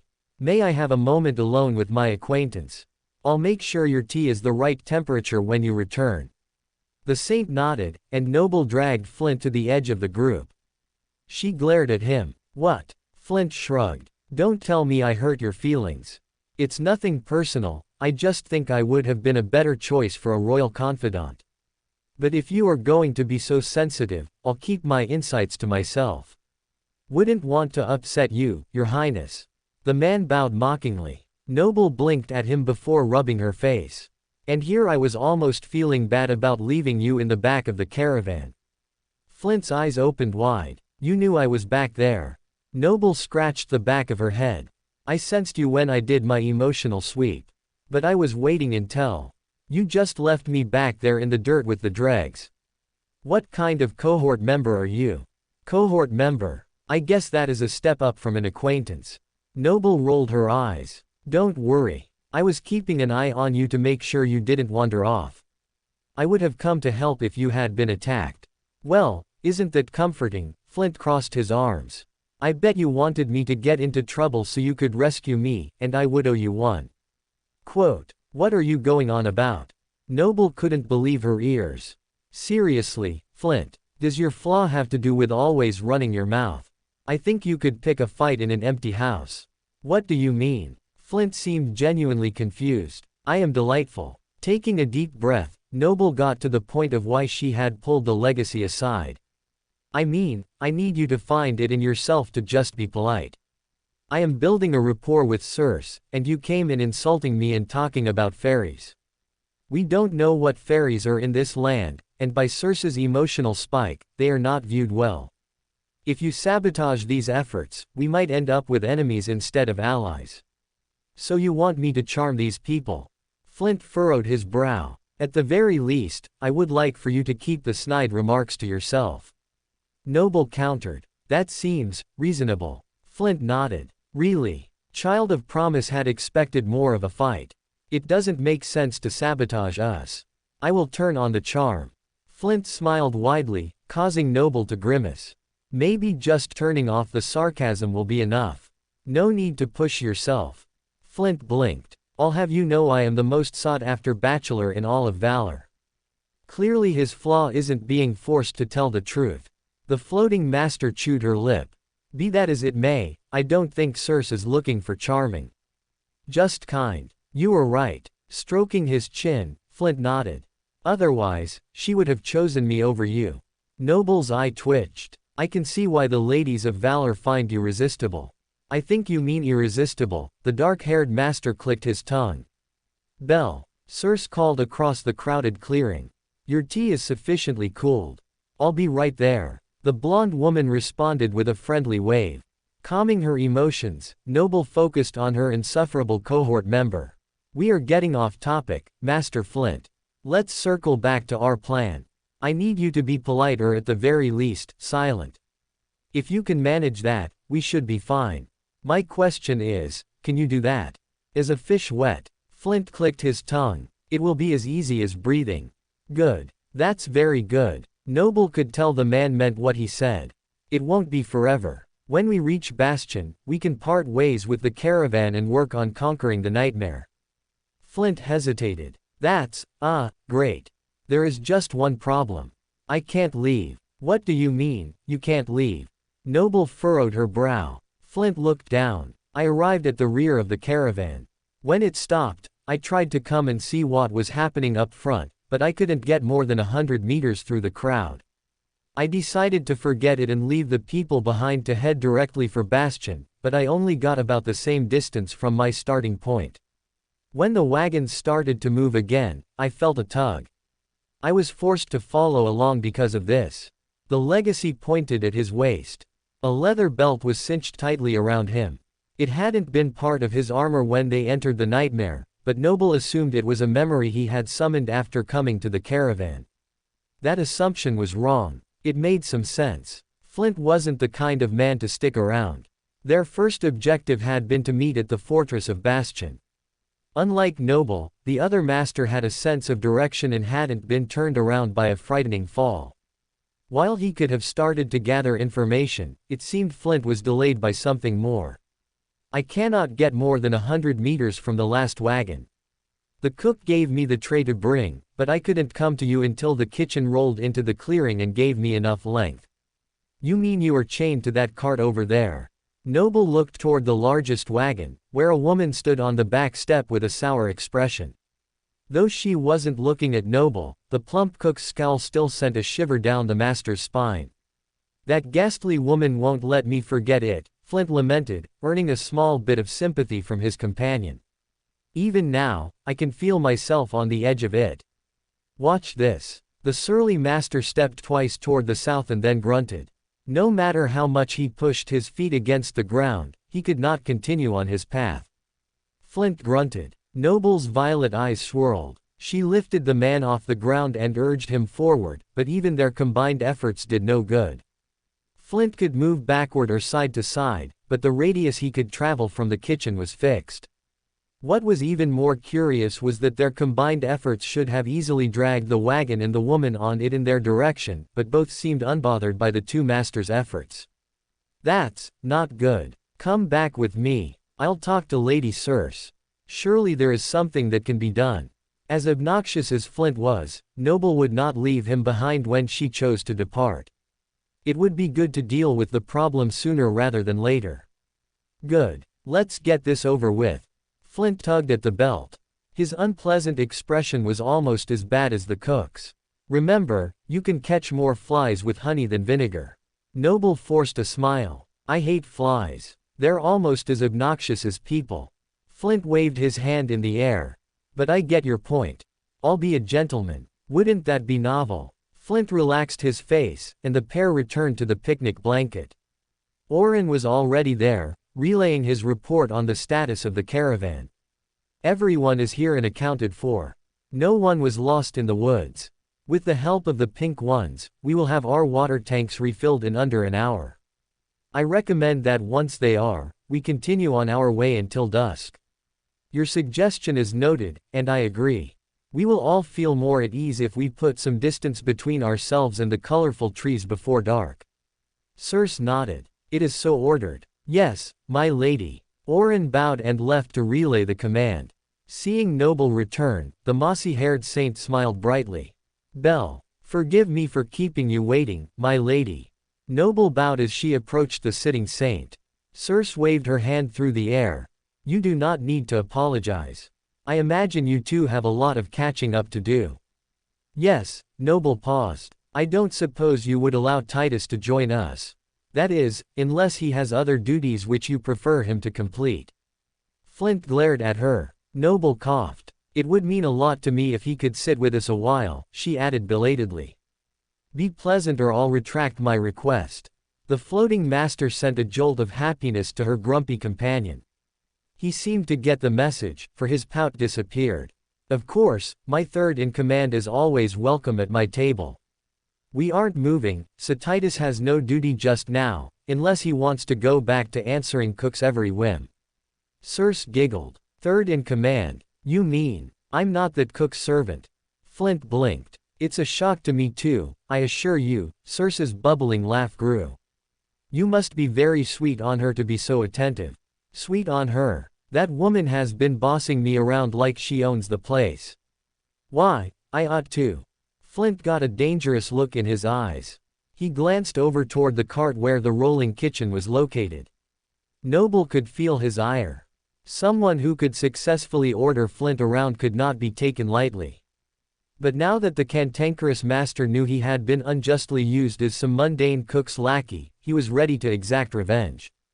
If the two sour souls went toe-to-toe, Noble wasn't sure who would win. Not that she wanted to find out.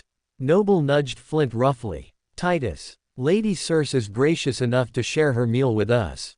I am sure you and Cook can have your intimate discussion later.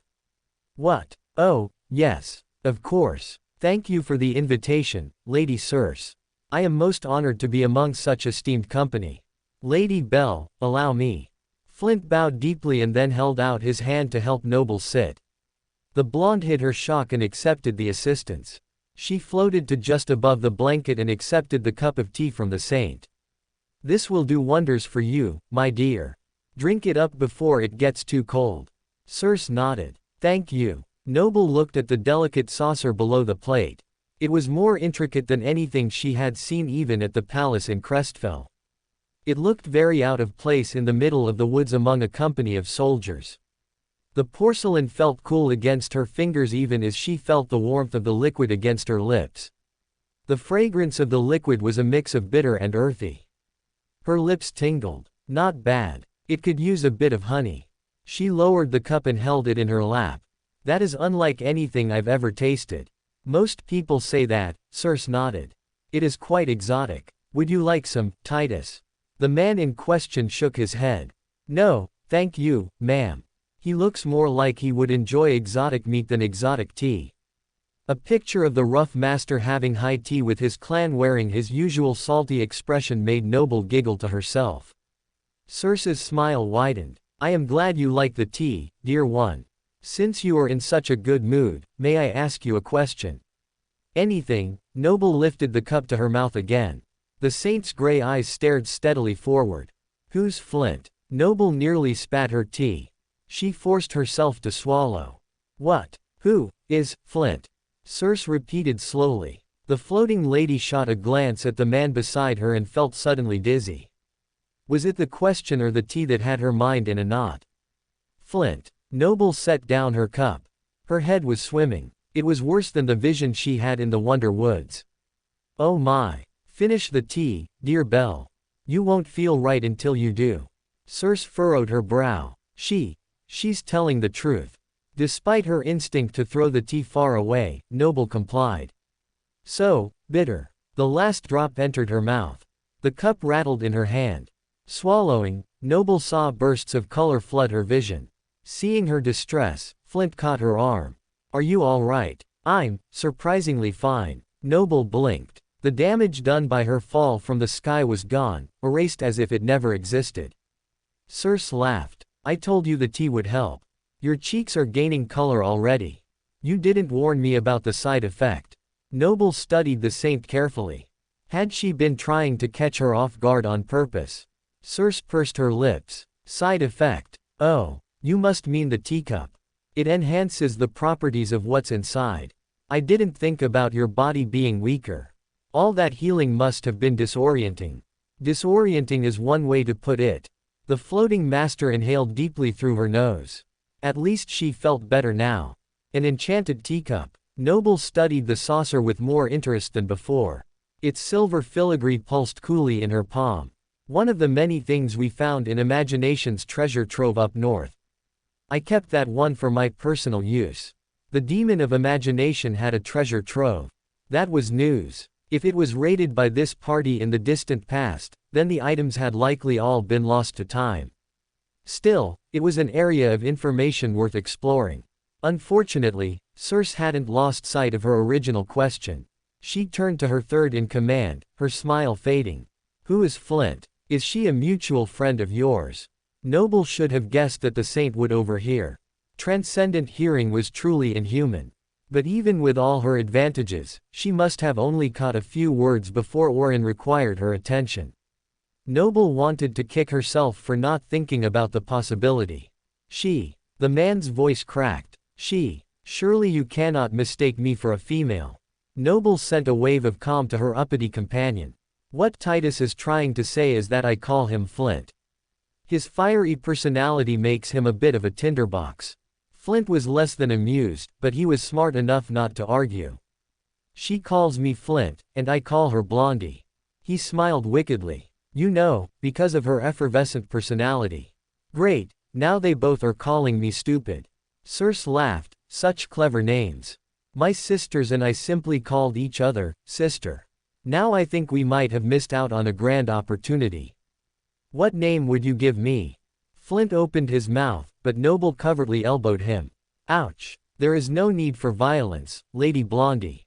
His stilted tone made the name sound particularly formal. If you want to give her a name, you certainly may. I was going to say that nicknames are a very personal thing that takes time. Giving one without thought would be unwise. Liar. Noble wanted to stick out her tongue at the man. That was not what he was going to say. He hadn't put any thought into calling her Blondie beyond the color of her hair. Flint was trying to make her look foolish. Well, the joke was on him. Circe already thought her friend was empty-headed. Wait, that's not a good argument. Noble cleared her throat. I am sure I can come up with a name eventually. For now, I am more interested in this trove you mentioned. Was that part of your mission to save humanity? Flint raised one eyebrow. He hadn't been told why the convoy was traveling. As third in command, it was something he needed to know. The saint hummed softly. Until recently, no one dared go looking for anything belonging to imagination. But we are desperate. So I took these people and Titus to the mountains. A green one had been hoarding the treasure. We tried to tame it. When it attacked, we were forced to kill it. We lost many of our troops to the creature, but we were victorious. The things we found there were not meant for human eyes or ears. Isn't that right? We did find some very unique things, my lady, Orin answered, startling Circe. I hadn't seen you approach. I was too engulfed in my story. The saint waved for the shieldbearer to sit, but he sent a questioning look at Flint instead. Forgive me, my lady. I should have announced my presence. I was just surprised to see Titus. I would have thought he would be making his rounds. I invited him to join us, just like I am inviting you. Circe nodded. Orin sat down with the others. I suppose there should be some reward for watching our rear. Cook must have given you quite the hard time. The shieldbearer smiled knowingly. Circe tapped him on the shoulder. We won't gossip about Titus's love life, at least not in front of him. Anyway, I have found out something far more interesting. It seems our third in command is an old friend of Belle's. They even have cute names for each other. Orin scratched his bearded chin. A friend of Lady Belle's. That is news. How come you did not tell us sooner? Flint frowned. Well, I couldn't leave the rear to tell you, could I? Such dedication to duty. Circe clapped. That is why the men follow your valiant lead in battle. Though I wish you had taken a dip in the river before you subjected these ladies to your ripe smell. Orin touched his nose gently. You know I can't reach the river, Flint objected. No, Titus, I don't think they do. Noble could feel their emotions and see their befuddled faces. Flint was chained to the back of the caravan like a prisoner, but he was regarded well enough by the others to be third in charge over the large group. Something didn't add up. She glanced down at her hands, hoping to find the answers at the bottom of her empty teacup. The silvery filigree shone like thousands of tiny mirrors. It looks just like. Lady Circe, you said you found many items in the mountains.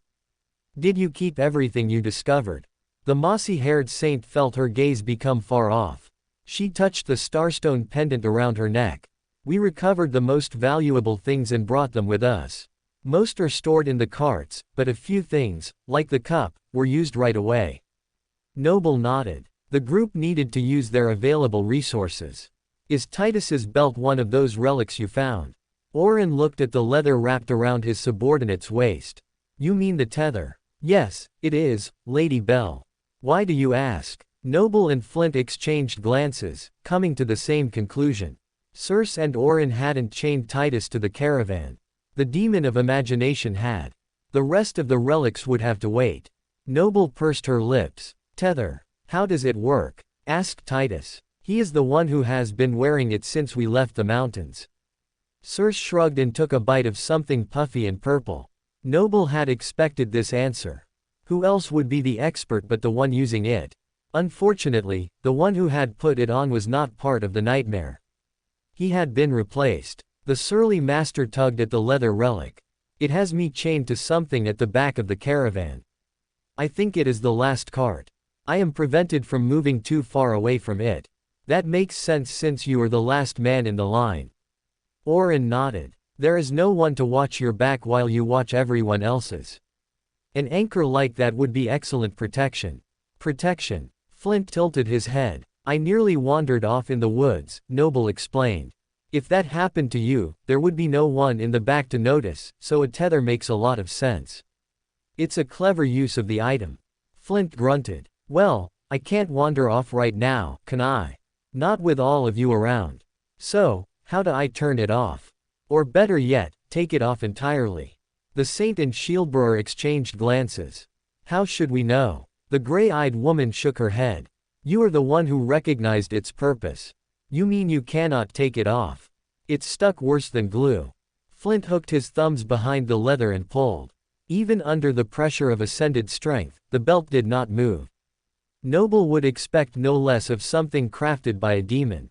Seeing Flint struggle would have been amusing if not for the fact that they were no closer to finding a solution to his captivity. That is unfortunate, Circe echoed Noble's thoughts. What can we do, Oren? The shieldbearer stroked his beard. I think the answer lies with Titus. Imagination crafted these items, so the wearer must have some control over how they are used. Just great, Flint's dejected look said it all. Oren hummed softly. We cannot fix your situation, but perhaps we can help with the environment. Since you are connected to the cart, we could move it to the center of camp. That would give you a larger area to move freely. It wasn't a permanent solution, but it was a temporary one. Sighing, Flint agreed. Circe gave the order, and the servants surrounding the cart got to work repositioning it. Tell me more about yourself, Belle. As your dearest friend, I ought to know more about you. Circe offered her friend a plate of fruit. After the incident with the tea, Noble was wary of anything being offered. However, Flint was already gorging himself on some of the plums, and he seemed to be fine. Noble daintily selected a piece. What is it you want to know? While she didn't mind sharing some personal details with those who were a recreation of the nightmare, Noble didn't want to give her whole life story, or any part of it, really, to Flint. The man was a huge fan of the former Dreamscape champion Queen Bee. Who knew what facts he might have collected about her personal life? Tell me about your family and where you come from. Circe prodded. Well, like your parents, mine were heavily involved in government affairs when I was growing up. Noble felt the words were vague enough while still being true. And from Flint's judgmental scoff under his breath, the news hadn't triggered any suspicion from him. Noble picked her next words carefully. As for where I am from, as I said before, it's very far away. We are in peril, also. I want to help my people as much as you want to help yours. A land far away, Are you from another realm? Circe leaned forward, her eyes sparkling with anticipation of the answer. Noble guessed there must be many kingdoms in the land. Communication with them must be sparse for the saint to be so curious. You could say that, she nodded. How delightful. Realm walkers are extremely rare these days.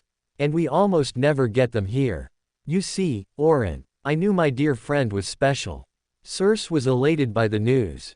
Noble shifted uncomfortably under the praise. Do people not travel from kingdom to kingdom often? The floating master was about to ask about the typical traveling habits of people when the sound of a moving cart overtook the conversation. It came to rest beside the picnic blanket. Here is the cart, as you ordered, my lady. Thank you, Petros. Circe dismissed him with a wave of his hand. The soldier bowed. His brow knitted as he glanced behind Noble when he stood. The floating master quickly discovered why. The disgruntled cook had allowed her kitchen to be moved, but not before climbing off in protest. She stood near the edge of the camp, scowling. An unhappy cook makes for a sour meal, Noble silently repeated the old adage. Flint was too relieved to care about the cook or her attitude. Finally, I am going to go take a dip in the river. Maybe the water will loosen this blasted belt and I can slip it off. Doubtful, Oren clicked his tongue. It was meant to be a tether and an anchor. The only way to release it would be to lift the anchor or move the tether. And how do you propose I do that? Flint crossed his arms. Noble looked at the silver thread that matched the lines on her cup. The indefinable quality of both made Noble certain they had once had the same owner. If the belt belonged to imagination, then maybe using it involves thought. What else was human imagination but thinking taken to an extreme? Don't you think I have thought of thinking? It's all I have been doing since I got trapped. Flint stood. I will be back as soon as I try my hand at good old-fashioned bathing. Flint took a couple of steps toward the river and stopped. He grunted. Did you forget something? Noble tilted her head. I'm stuck. The man grunted again, straining and leaning toward the water. How can that be? The cart has been moved. Oren tried to help his subordinate. Both men were suddenly pulled in the wrong direction. Looking over at the edge of the camp, Noble saw Cook heading into the woods to relieve herself. The two men were being pulled after her like dogs on a leash. Noble hid her grin. Circe noticed the connection as well. I don't think it was the cart you were tethered to, Titus, she said slowly. I think it was Cook. The two women struggled to keep their shoulders from bouncing up and down as Flint was dragged across the lawn with Oren unable to assist him. Do something, Flint yelled. Only you can, the saint replied with a shrug. Think, Noble coaxed him. Unless you want to be tied to that lovely lady for eternity, find a way to release the tether. Think. Flint shut his eyes, his voice was as strained as his body. Releasing isn't working. His feet continued to slide. Noble tried and failed to stop him with her ability. The force was beyond her capabilities. If you can't stop it, then try to move it. Flint grunted. Move the tether. Move it to where? Anywhere. Child of Promise responded. Anything had to be better than an angry old woman. Anywhere. Flint's eyes shot open and locked with Noble's.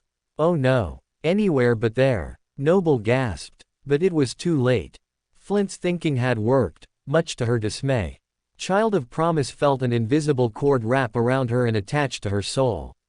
And there was nothing she could do about it. Flint stopped moving even as Cook continued into the forest. You have figured it out. Congratulations, Titus. The mossy-haired saint smiled. Releasing the other man, Oren patted his subordinate on the shoulder. All this time, we thought you had feelings for Cook since you followed her everywhere she went. But it was because you were tethered to her. Why didn't you say anything before? Circe clicked her tongue. Be kind, Oren. Maybe he was embarrassed. My apologies, Titus. The shieldbearer dipped his head. The surly master kicked at the ground and cursed. What is the problem? Circe raised an eyebrow. It worked. You are free. Free from Cook, maybe. Noble rubbed her forehead. Blast it. Flint ran as fast as he could away from the picnic blanket. He made it just beyond the tree line when his steps became labored. Noble felt an imperceptible tug. Curious, she dove into her soul sea. What in two worlds? Among the memories and echo that hung like stars in the sky was her iridescent soul core. But attached to the multicolored orb was an intangible string. Noble couldn't see it, but she could sense it was there. It led from her soul to somewhere beyond herself. To Flint. The string was pulled taut, humming as it was continually pulled from the other end. Yet she felt no urge to react or move.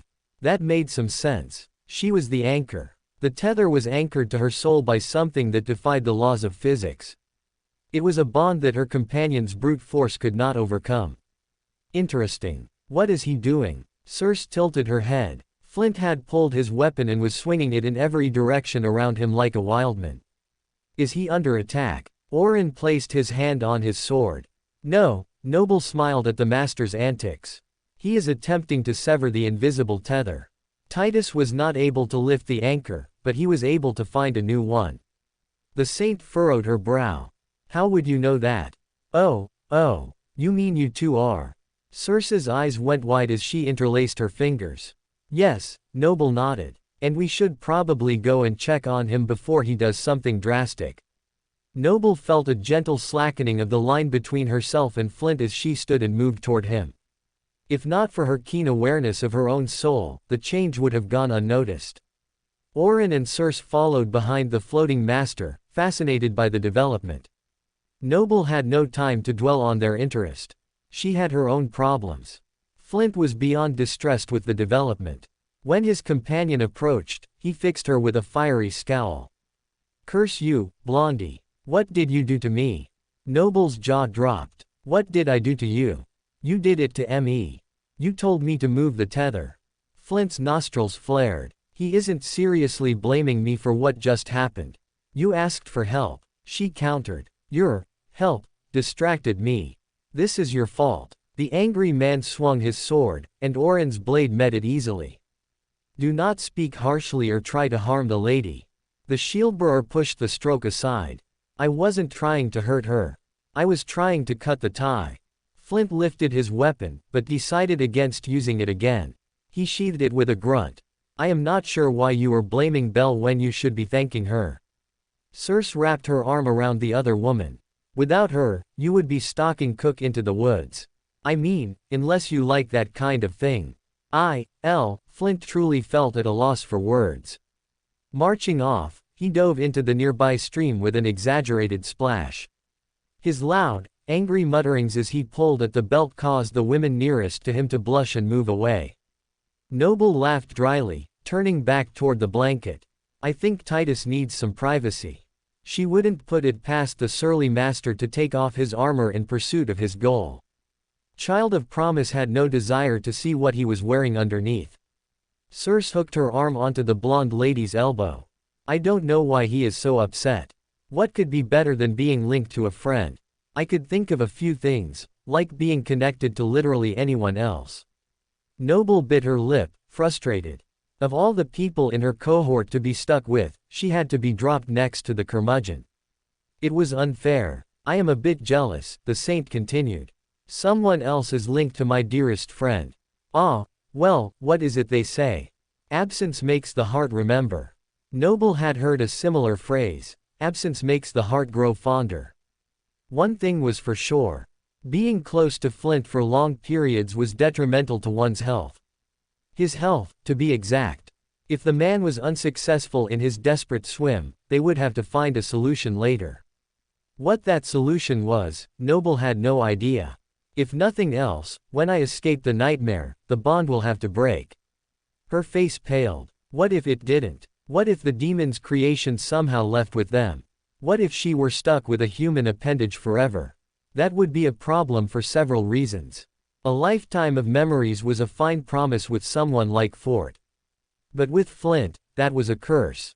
Surely the spell wouldn't do that. This is only a recreation of past events, not something that truly belongs to imagination, right? Noble couldn't quite convince herself of this fact. Having studied thousands of memories and enchanted items throughout her career, she had never seen anything like it. Memories were contained in the Soul Sea, and this belt was now anchored there too. It could disappear like she hoped. But it was just as likely that it might try to exit the nightmare with her or rip her apart trying. Noble took a deep breath. She was getting ahead of herself instead of thinking clearly. One step at a time. Nearing the blanket, the floating master felt the tether grow taut. As she took another stride, an indignant scream called out from the river. "That's far enough. I thought you could measure distance properly. Are you trying to drown me?" Noble turned around and looked at her cohort member floating in the water. "Don't tempt me." Her body leaned back slightly, and Flint's form glided along the water in response. "Don't you dare." Pinching the bridge of her nose, Noble sighed. "I don't suppose we could bring the blanket over here, could we? I prefer not to be murdered in my sleep." As Oren went to work rearranging the picnic, the floating master promised herself she would not let this connection be a long-term problem. Whatever happened, she would find a way to break the tether to her soul. When it was time to continue on their journey, Flint was no closer to removing the belt. As a result, he and Oren were forced to switch places. Flint could have been grateful that he was riding instead of walking, but gratitude was not at the forefront of his mind. His obnoxious comments could be heard at regular intervals. Fortunately, even his sour attitude could not affect the beauty of the woods. They were pristine, looking like what the waking world would have long ago. Unlike there, war had not ravaged this forest. Depending on how close she was to Bastion, much of this area would be cut and burned away to defeat the tyrant in the future. For now, it was peaceful. And the ride, overall, was quite pleasant. Sitting next to Noble, Circe was earnest in her desire to know her blonde companion. Her words and actions, though odd at times, were sincere. Child of Promise found the saint disarming. She had to mentally keep up her guard. No one becomes that powerful by being weak. These soldiers follow her without question. I cannot take her kindness for granted. So Noble listened to every word spoken by the mossy-haired noblewoman, soaking in as much information as her clarity would allow. Just now, Circe was gently holding the reins as she reminisced. "I wasn't meant for all of this, you know. My parents raised 3 gentle ladies who should have married and had quiet lives. But that wasn't meant to be. The war required all of our best. And our king and most of the nobility answered the call. They never returned." The saint did not say how old she was, but no matter her age, the wounds still felt fresh to Noble. "I am sorry." Child of Promise knew what it was like to lose loved ones. Her father had died when she was still a teenager. Before that, she had witnessed the deaths of her extended family from afar. And then there was Seb. That death had been particularly hard on her soul. Blinking away a tear, Circe smiled. "When the dust settled, my sisters and I were all anyone had left. We rallied, of course. Just because we were raised gently did not mean we had no strength. We ruled in harmony, the 3 of us. There was a beauty to it. Things were fine for a while, until they weren't." What happened? Noble knew the 3 had separated, but not the circumstances that had led to their parting. The saint shrugged. What else? The end of the world. The pair of pink ones began to squabble, and Circe sighed and flicked the reins. When they settled into their usual rhythm, she continued in a subdued tone. "First was the creatures. Not imaginations, but the wild ones. The first waves seemed like they were fleeing, searching out humanity for safety. They came out of the woods, refusing to return. We sent some scouts to investigate, but none of the men ever returned. Then, new, hideous beasts flocked to our cities and towns, attacking our homes. The monsters ravaged what was left of our population. We sometimes had corrupted creatures in the past, but never in such numbers or with such overwhelming power. When the darkness and its abominations came to devour us in the night, my sisters and what was left of the army met them with all our might. Lyra and I fought valiantly, but we were wounded by a monster that had no body, only claws and teeth. If not for Meles and her crimson sword, all might have been lost. We barely survived the night. In the morning, we came to a decision. We would not let our world be consumed by the darkness. We gathered the people from all over the land. Lyra took them to the coast, where they would have a defensive advantage. Meles and I went to find the answer to save our land and our people. We sought any kind of help we could get. I traveled by land, and she went by sea. Your sister is on the Stormzia. Noble furrowed her brow. What answers could she possibly find in the water? People once lived on the colossal ship that now served as the great citadel for the House of Night. Maybe that was who she sought. Stormsia. Is that what you call it? But it is so calm when I have seen it. Circe blew a strand back from her face as she contemplated the name. Yes, my sister went to sea. Her trip was memorable to say the least. Her gaze became far off. Why? What did she find? Flint asked after an extended silence. Since his grumbling had ceased, Noble figured he had been listening for some time. Still, hearing his voice was startling. The saint laughed lightly. You act as if this is the first time you have heard this story. He just wants to share in my anticipation, Noble nodded. What happened at sea? While my first trip across the land came up empty, Melis found an island that held deep secrets. She sent back her fastest ship with a message and a few relics to guide us on our journey. When Lyra heard the news, she sent for me straight away.